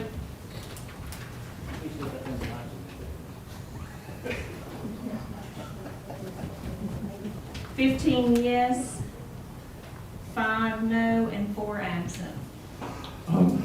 Thank you, Madam Clerk. I'm going to ask the county attorney, just to the point, the simple majority required. Dan, I wasn't sure. Having received necessary majority, the motion to reconsider a previous action is adopted. So Commissioner Broughton, you're recognized.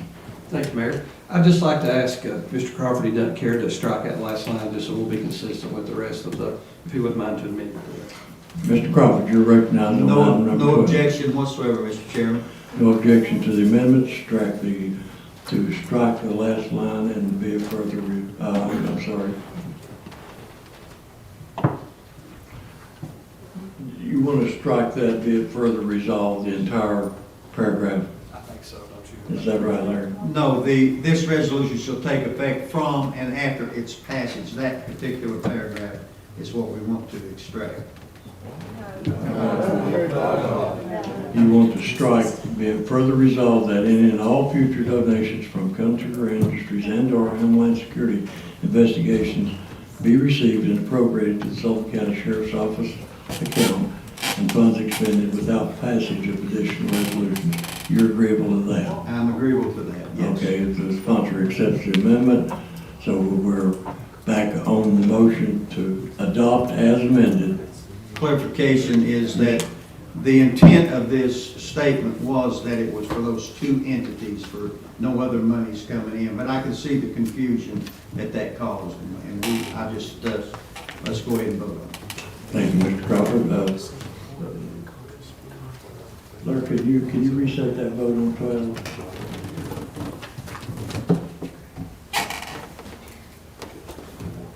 You know, I started to say Miss Vance, and I said, no, she's married. But she's still Miss Vance. You can. The board is open. Please cast your vote on reconsideration of item number 12.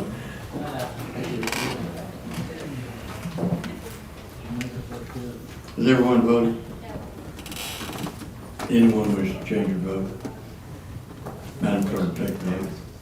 20 yes, 4 absent. I received necessary majority. Item number 12 is adopted as amended.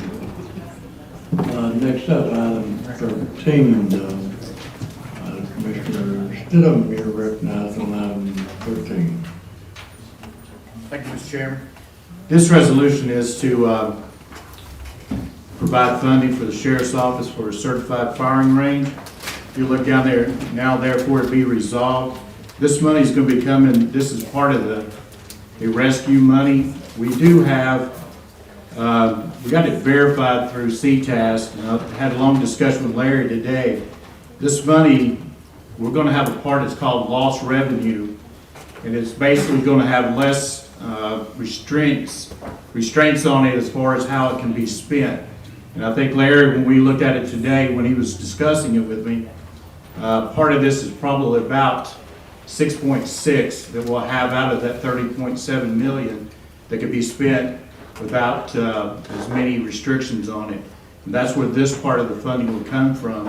If you notice there, it says approve and appropriate actual expenditures. Normally, when we appropriate something, we give $1 million to someone or a group to build a building, they get the $1 million. If they build it at $900,000, $100,000 goes in their general fund for whatever group that may be. This one is a little different because we're using the COVID money, the lost revenue.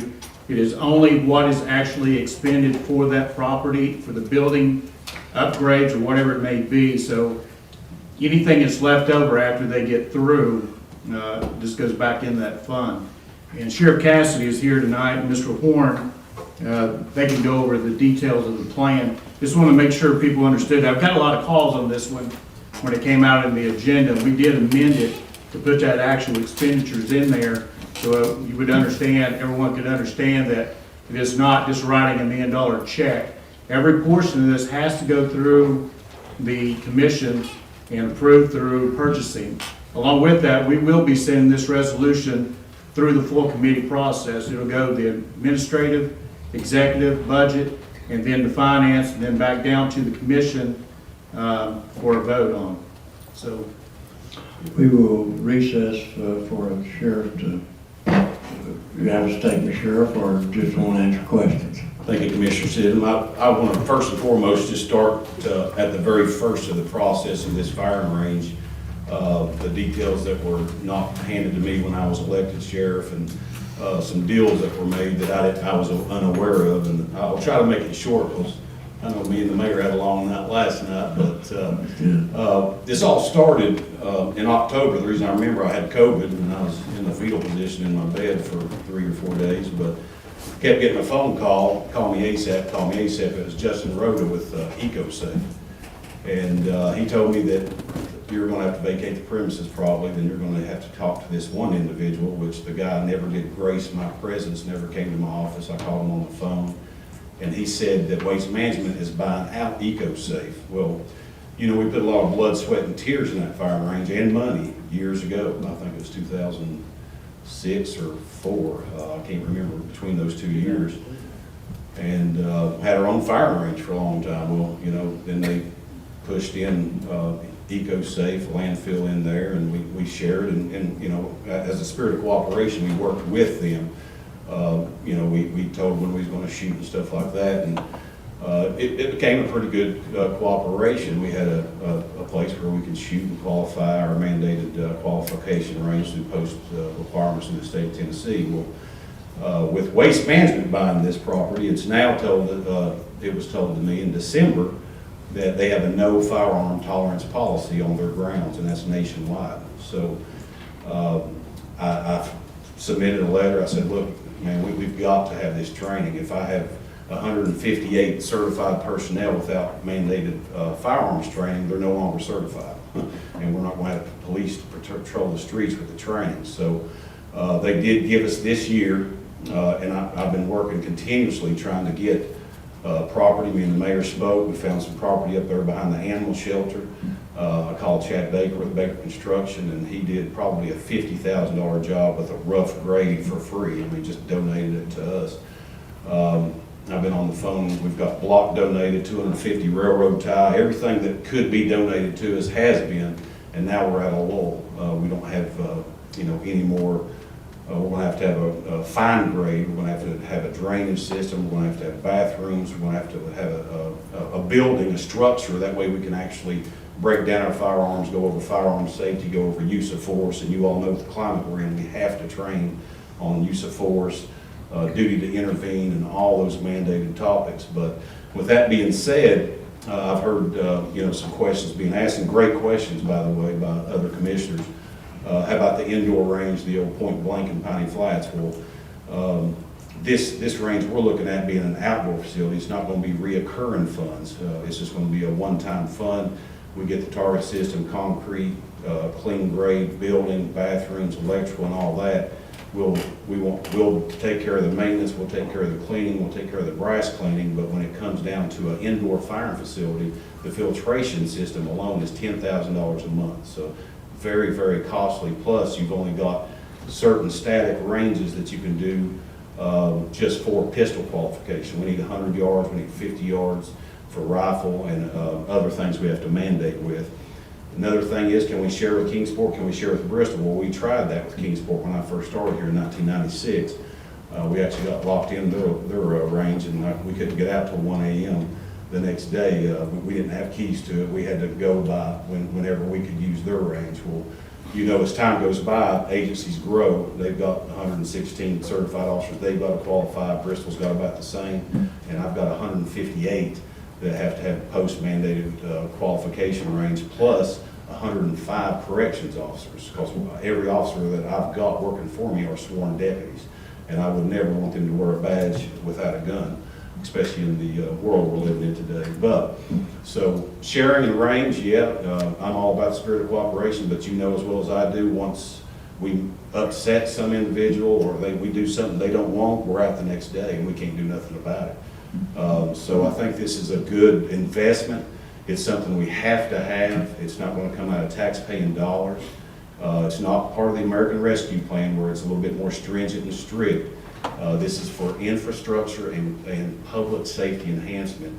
And you all know as well as I do, use of force, firing range, all those trainings are mandated by Post Peace Officer Standard and Training Commission through the state of Tennessee. We have to have it. And with that, we have to have adequate parking, we have to have 20 firing lanes, we have to have a laterally moving target, and this is all mandated by the state of Tennessee. So with all that being said, I'm open to any discussion, but I want to add this too. We host our own training at our firing range that saves us ample amount of money. We host active shooter, we host firearms instructor, we host SWAT schools. And we're talking, if you have 20 people there at $250 a piece, that's what we'd have to pay to send somebody somewhere else. That's $6,000 we're saving.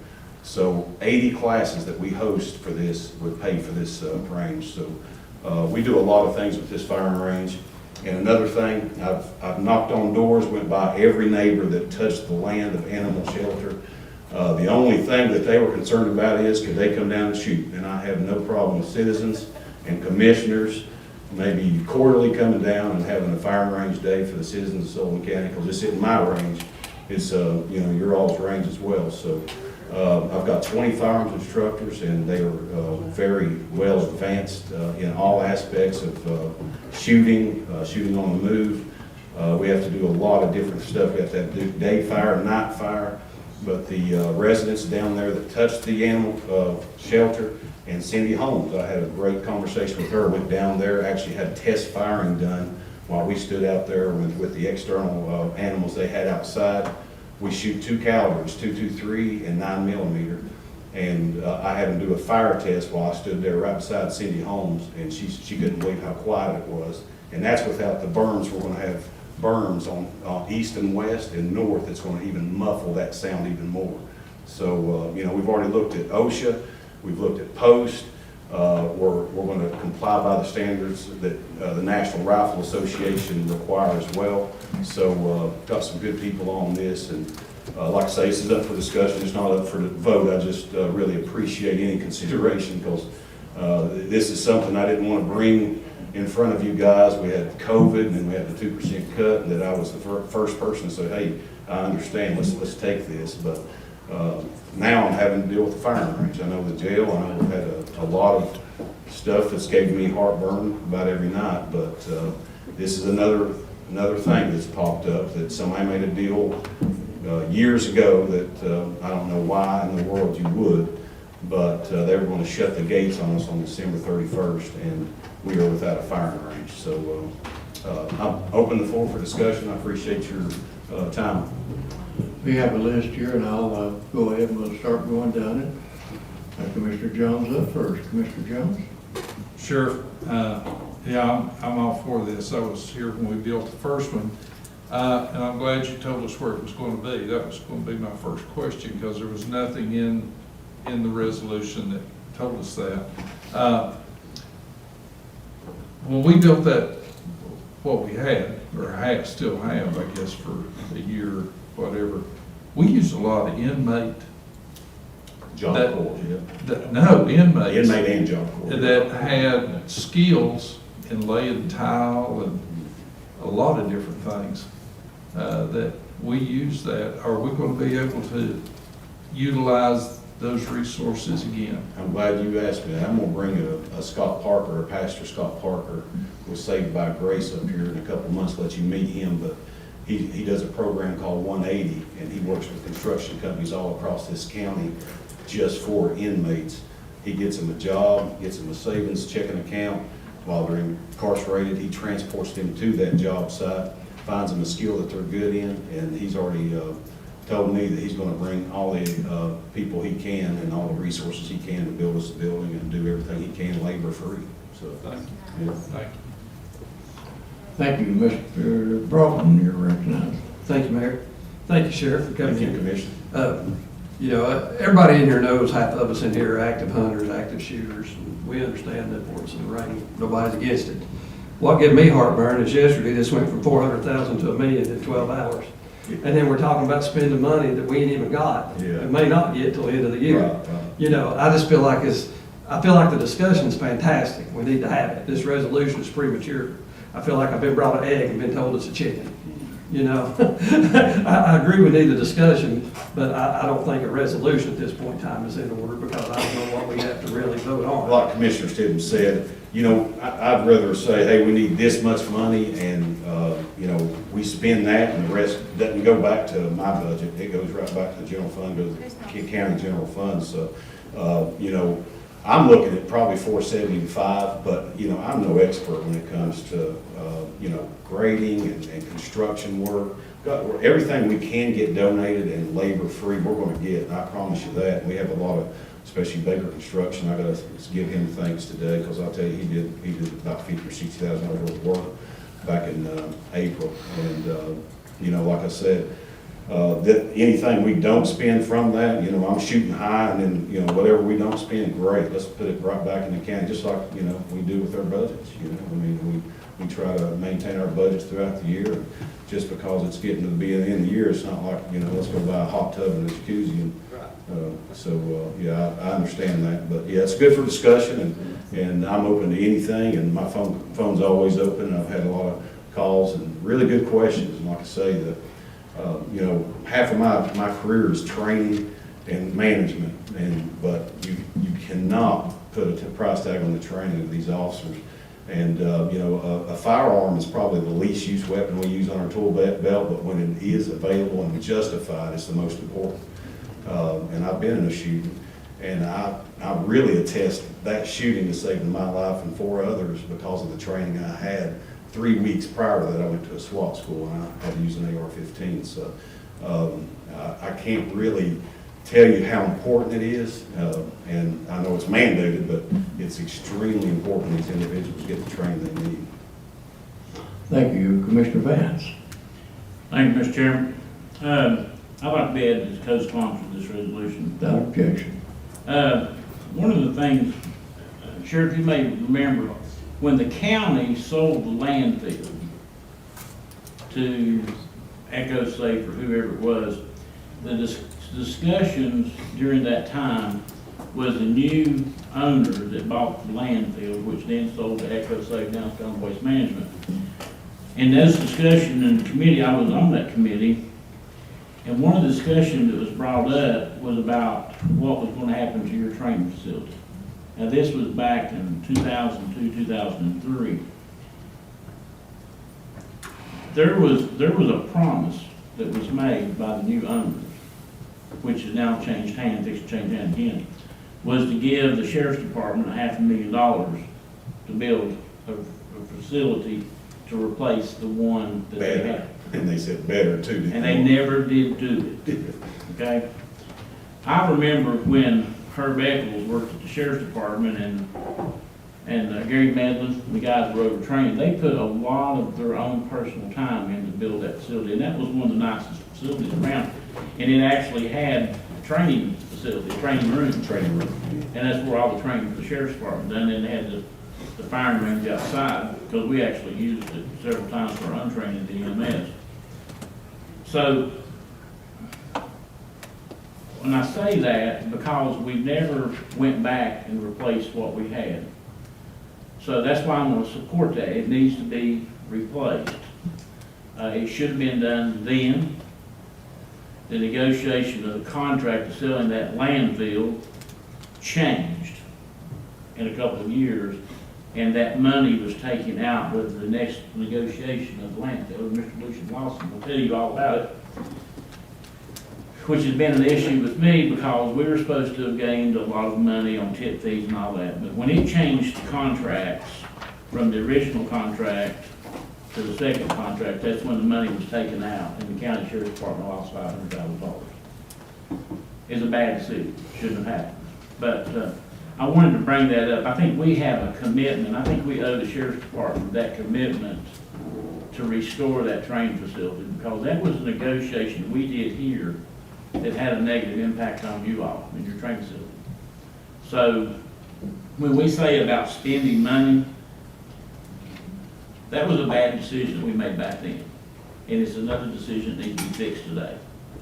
And that's why I'm going to support it, because, but I want to ask you this question. Are you going to have a facility that they can sit down in classrooms and all that? Yeah, we have to have that, Commissioner Vance. We, like I said, we break down the weapons, make sure they're safe, then we go over a fire safety debriefing every time, and then we discuss use of force that entire time. So you can't really do that outside, inclement weather and stuff like that. So have to have a classroom breakdown session, cleaning your weapons and all that. So it's,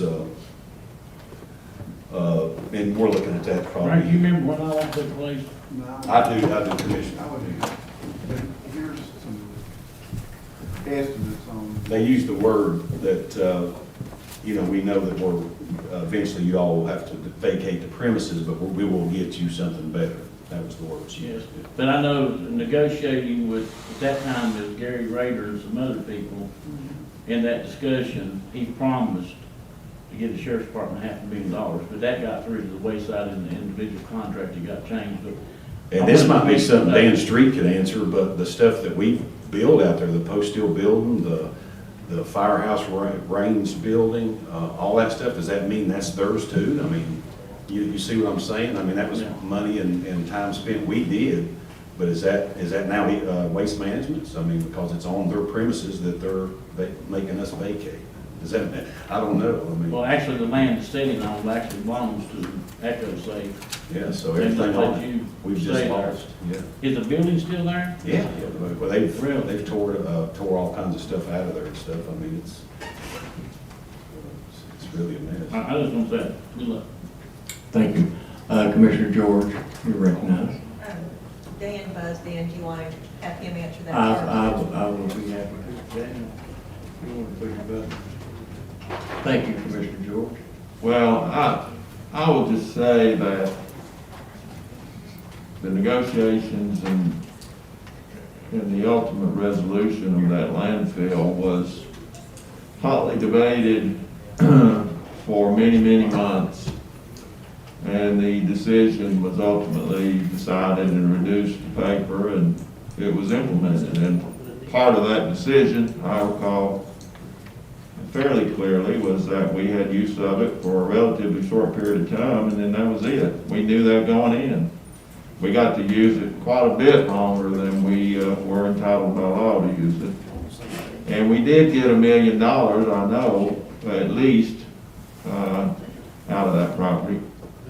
So, I can't remember all the technicalities, but I do remember that we spent a lot of time on that and got what we were entitled to by contract, so. As far as can we go in and remove those buildings, no. Well, I think a post steel building, once you take it apart, it's not gonna go back together. It's almost like an entertainment center. Y'all ever try to take one of those apart? Put it back together? So, yeah, I was just gonna say that, you know, everything that we put there is just now, not even our property. So we're gonna start from scratch. And, Frank has brought some numbers here that he's just checked on when it comes to infrastructure building, asphalt, concrete and stuff, if you wanna ask him some stuff there. Okay, Commissioner George, thank you for letting me recognize Dan. Thank you.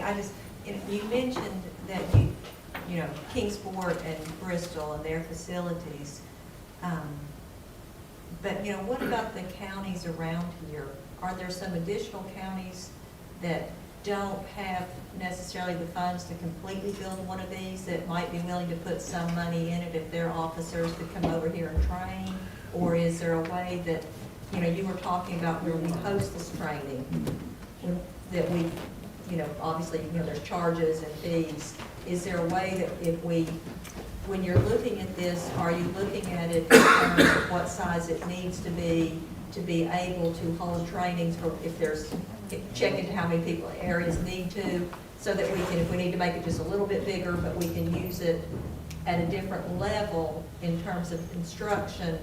And if counties around us don't have the same thing, we could partner with them and be able to have them, you know, pay so much to assist us in this. I mean, It's almost like the jails, you know, everybody's built their own new jail and their ranges, and, you know, we're the largest department from here to Knoxville. We don't even have our own firing range, but logistically, we have to submit to post our range record and our range schedule. I'm qualified these dates, Tuesday, Thursday, in March, April, May, June, so, you know, we could call Hawkins County or Washington County and say, hey, we need to use your range on these 2 dates.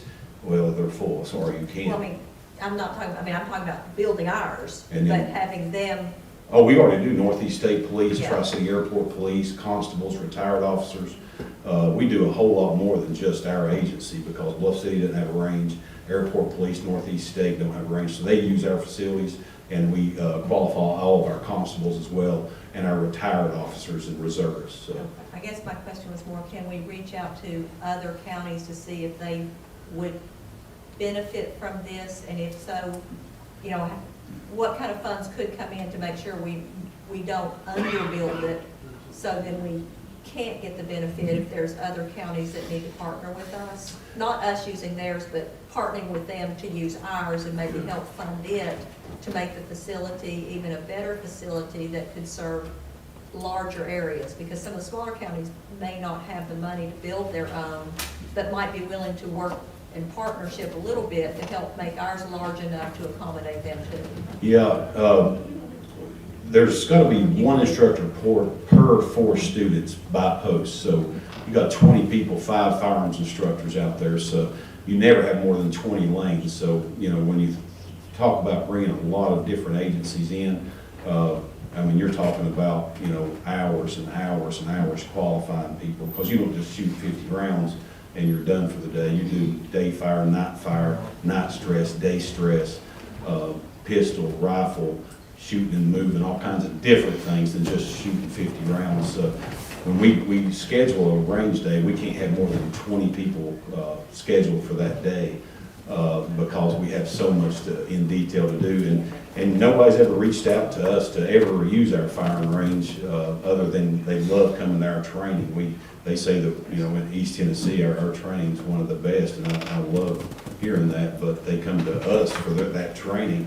So, yeah, I think Unicoi County would be the only sheriff that I hadn't talked to about a range, but everybody else, Greene, Washington, Hawkins, that touch us anyway, all have their own firing range. So, but good question, I think. Thank you, Commissioner King, you're recognized. Thank you. Thank you, Mayor. I'm kind of like Todd Broughton. You know, till we get the money or know where the money stream's coming from, I think this is a little bit ahead of time, and we need to take it through the process to you know, with the other money that we're gonna get, we just sat here and talked about all this stuff, and then you just go through all the committees and all this stuff, and then we've got to have, you know, somebody from the state to look at it, make sure everything's good. And I'm not saying that I'm against it, but there again, I think, you know, we need to know where the funds are coming from before you start building. I understand, but I don't think it's premature because there is so many steps we have to take. And that's my next. I mean, we're talking 6, 8 months before we can even get this thing ready to roll. So why not get the discussion? And then, you know, when the money comes in or whatever, we can start putting this stuff out for bids. They extended the deadline, you understand, they extended the deadline from 2020 to 2021. We have to vacate the premises in December, so I don't think this is premature. Let me ask you the next This is brought up question for then. discussion. It'll be going through the committees, as whatever the commission wishes, and it'll be, continue to discuss there. But we need to get moving on this. Are y'all going to go through a engineer, an architect to build all this? Whatever's gonna be required. Does anybody remember when we built the scanner room?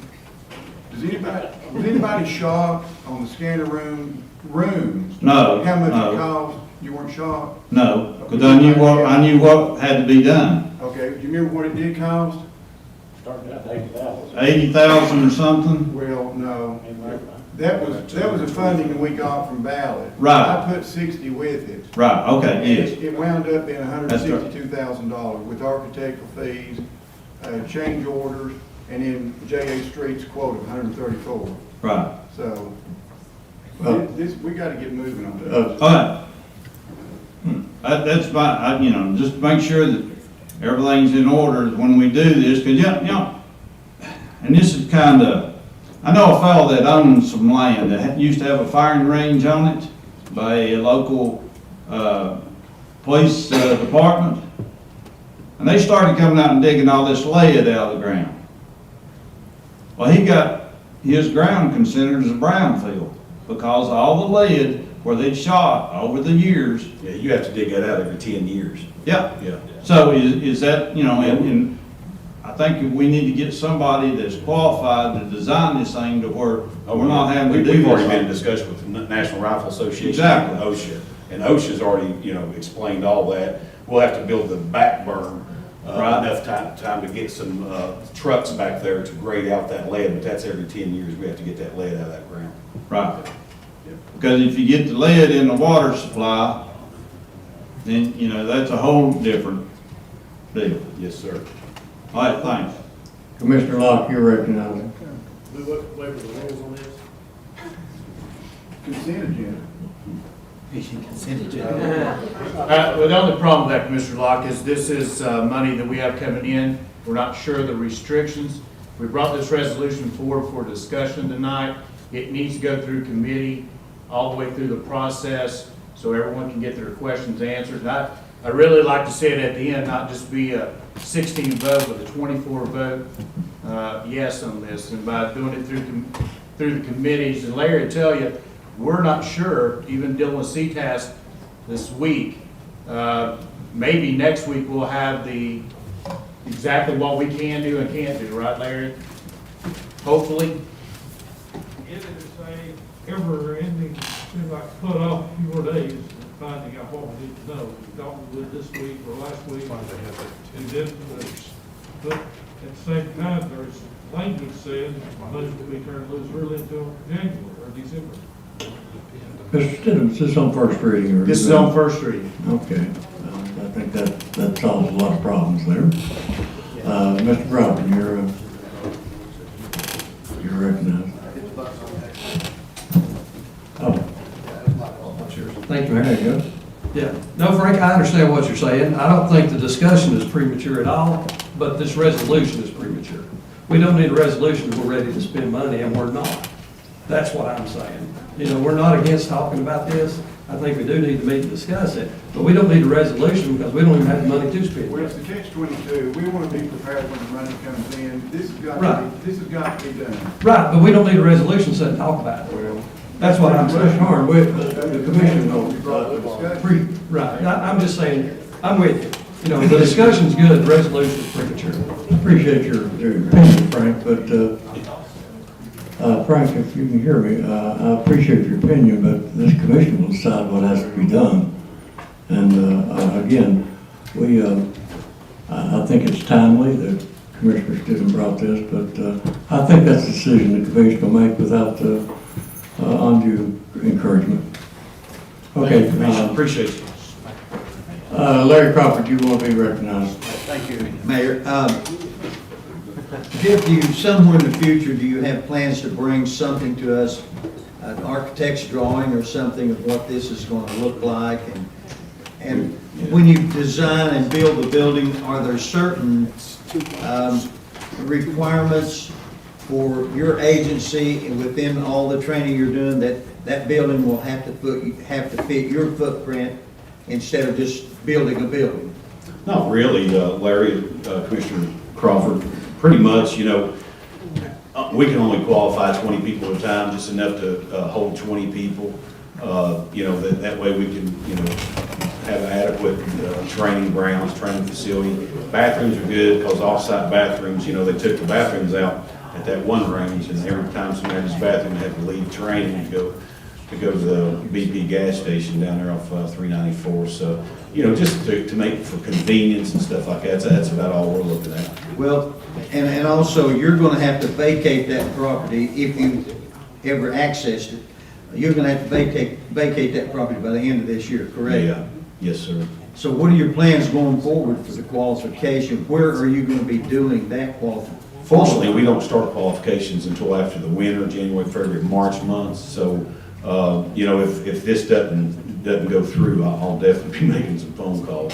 But you're saying that by that time, we should have a building in place if we approve this? If we just have a firing range in place, we can accommodate the training. You see what I'm saying? So Yeah, we just need a 20-lane range, a target system, some concrete, and that way these guys can shoot.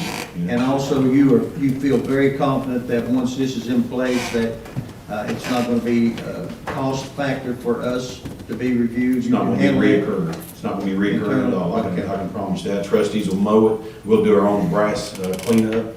We'll brass up the range. We'll clean all that up and take care of the entire facility. Thank you. Thanks, Sheriff. Commissioner Glover. Thank you, Mr. Chairman. From what I understand, Commissioner Stedham is putting this on first reading.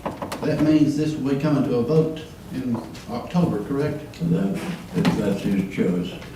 So we're going to be voting on $1 million that we don't know that we have yet in October. Commissioner Glover, we won't call for a vote on this if we don't have all the questions answered and through all the committees, and that would be back to administrative, executive, budget, back to finance, and then come back. So Well, I make a motion that we table this resolution until we get all that information. Second. Because we're putting ourselves in a situation of $1 million. That if we don't get through the COVID money, that we're gonna have to take out of the general fund to pay for this. Am I not correct, Larry?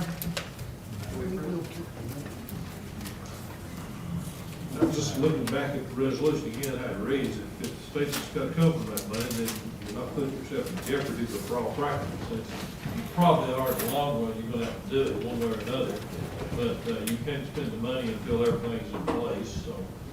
I mean, I didn't think, but it'd be the wise thing, I think, is to wait till let the cards fall in the next month, and hopefully it's there, if it's not, we'll have a better idea at least when it will be. The rules under which a county commission operates are pretty clear, and it gives time for consideration, and any committee that wanted to call itself and hear this could do that within the next 30 days. But whatever the will of the commission is. And again, Commissioner Stedham, I'm not against what Sheriff Cassidy is proposing, him and Frank. I just want to make sure that we can pay for it out of this money and not put the taxpayers of Sullivan County on the line for this type of money. And that's exactly what it says in the resolution. If that money doesn't come in, this resolution's worthless. You could, We shouldn't have put it on first reading then. It is on first reading. I said we shouldn't have put it on first reading if that's the case. Well, this will expedite it if the money does come in. we get it through committee, and it's still, we got 30 days to bring it up. If we don't have the answers we need from the federal government, tell us what we can spend, how we're going to spend it, then we'll just have to defer it next month when we bring it in. Good enough. Thank you, Mr. Glover. I see the board's pretty empty. Gary, you have any final comments? This is a prime opportunity for us to take advantage of this money that's come in. This will be something that we can have in 10 years from now. We can go back and we can still see where this money's spent. Sometimes there'll be money spent out of this COVID funds that whatever it's spent on, we won't be able to see it 10 years from now. This one will be, and it'll keep us from having to put it on the property here in the county and put it on the taxpayers to go spend that money some other time. So it's a prime opportunity to look at it and make that decision as we go through committees. Thank you, Mr. Chairman. Thank you. First reading. Thank you, Sheriff. Thank you, Mayor. Thank you, Commissioner. Appreciate it. That completes our resolution agenda. There's a couple of items I would like to address if I could. Number one, at our delinquent tax committee meeting this week, we had a discussion with the members there.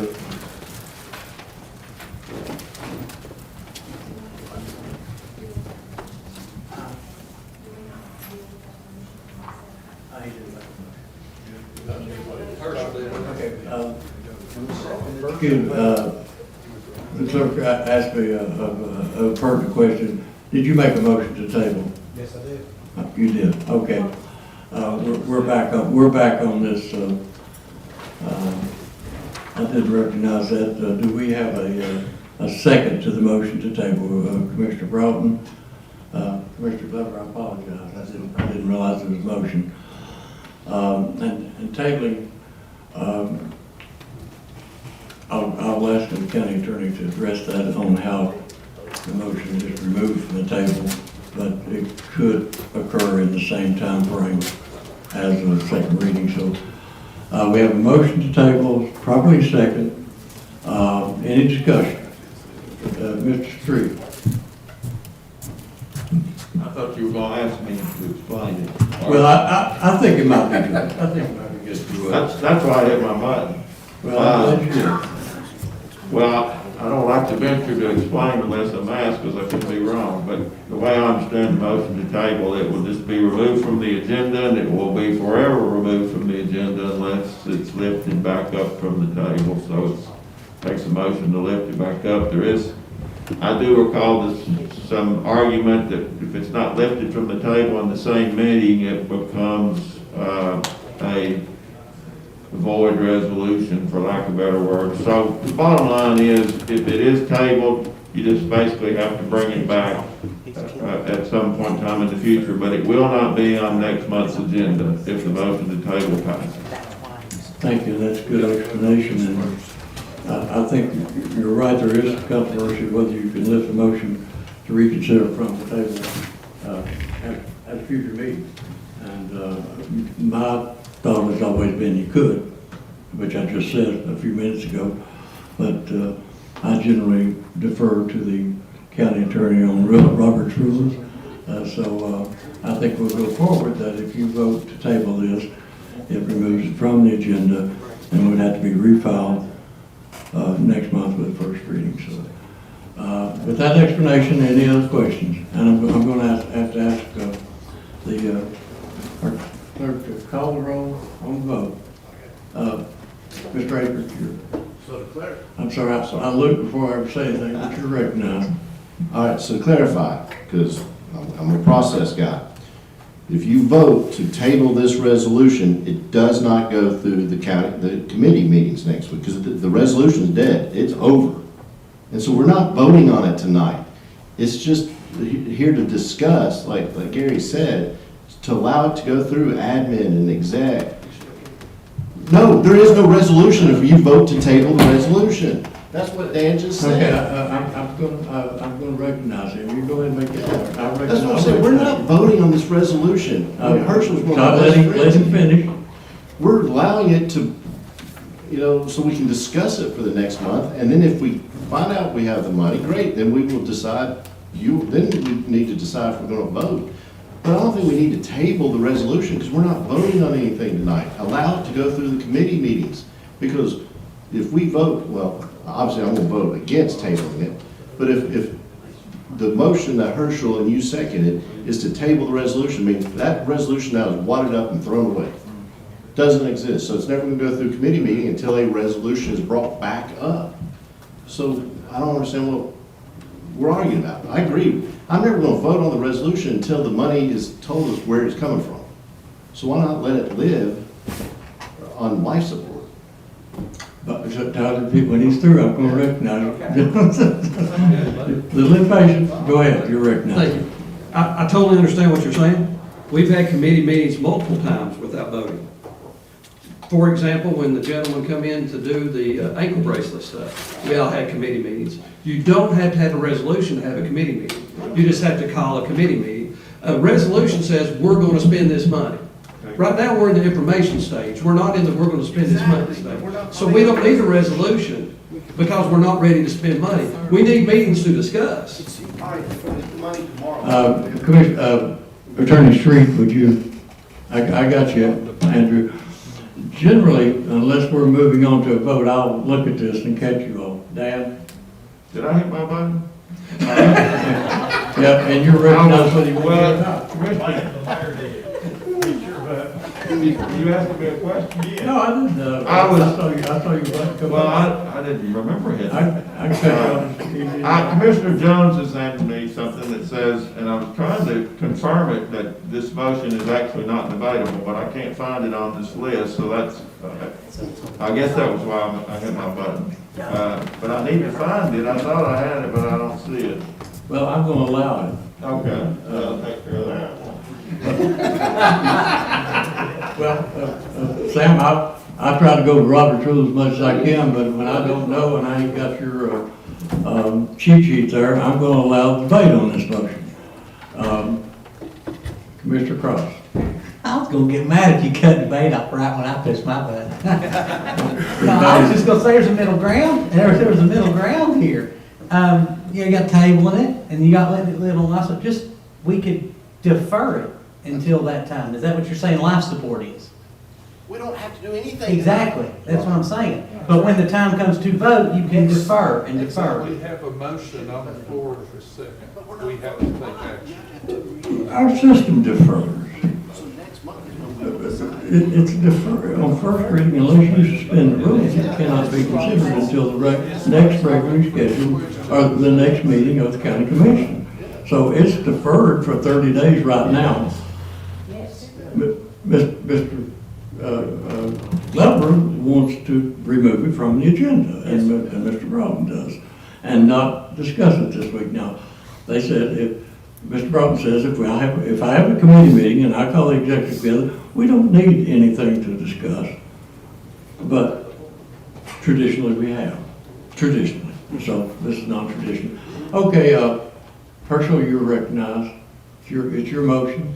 Mr. Chairman, I'm going to withdraw that motion to table on the grounds of I don't want to take any time or any comment away from any commissioner in this room. I think we do need to go through the process. And if it is on first reading, it's my understanding that we can defer it next month, regardless if it is on first reading or not.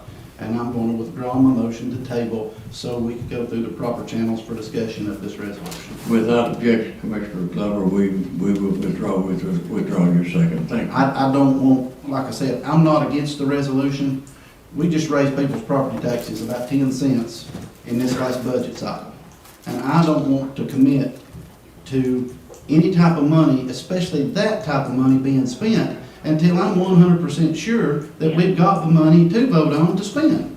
Because I don't want to sit here and raise the property taxes of people of Sullivan County again. Okay? That's good. Thank you. Thank you. Okay.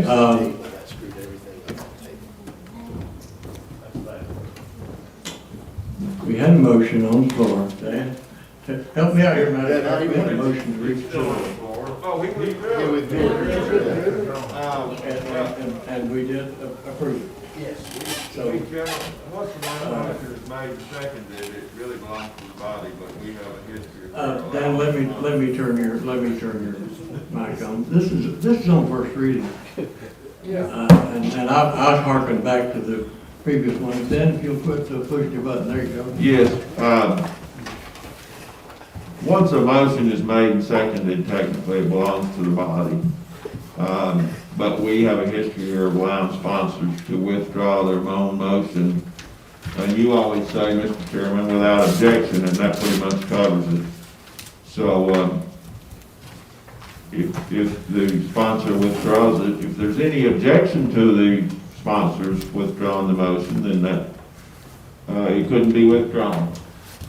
My personal rule is that when I say without objection, Dan, if I see three members raise their hand, that's objection. I probably won't take one, probably won't take two. It might just depend on what the issue is. But normally, three members, I'll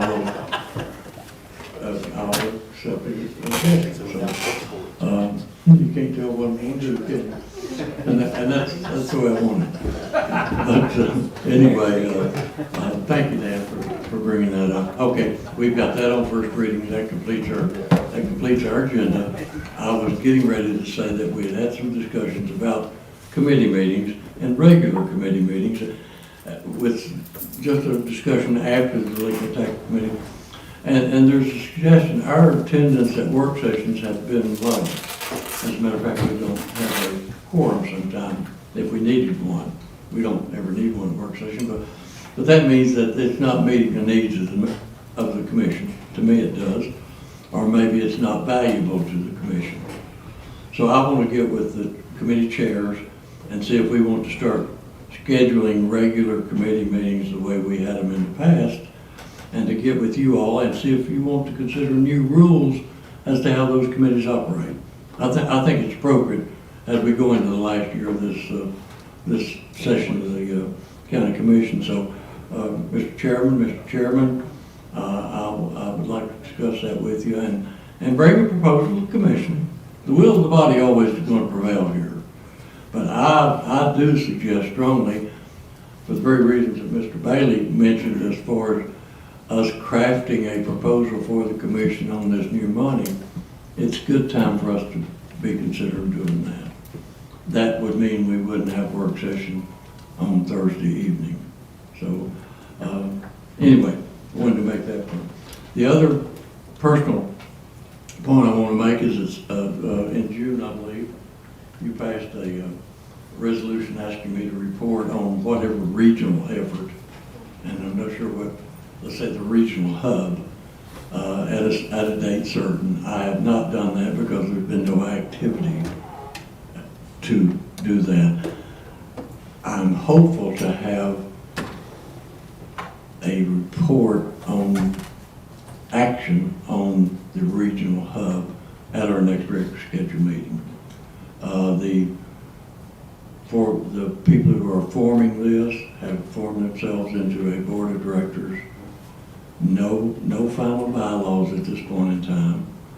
I can tell you the bylaws that are proposed is an independent organization with no government connections.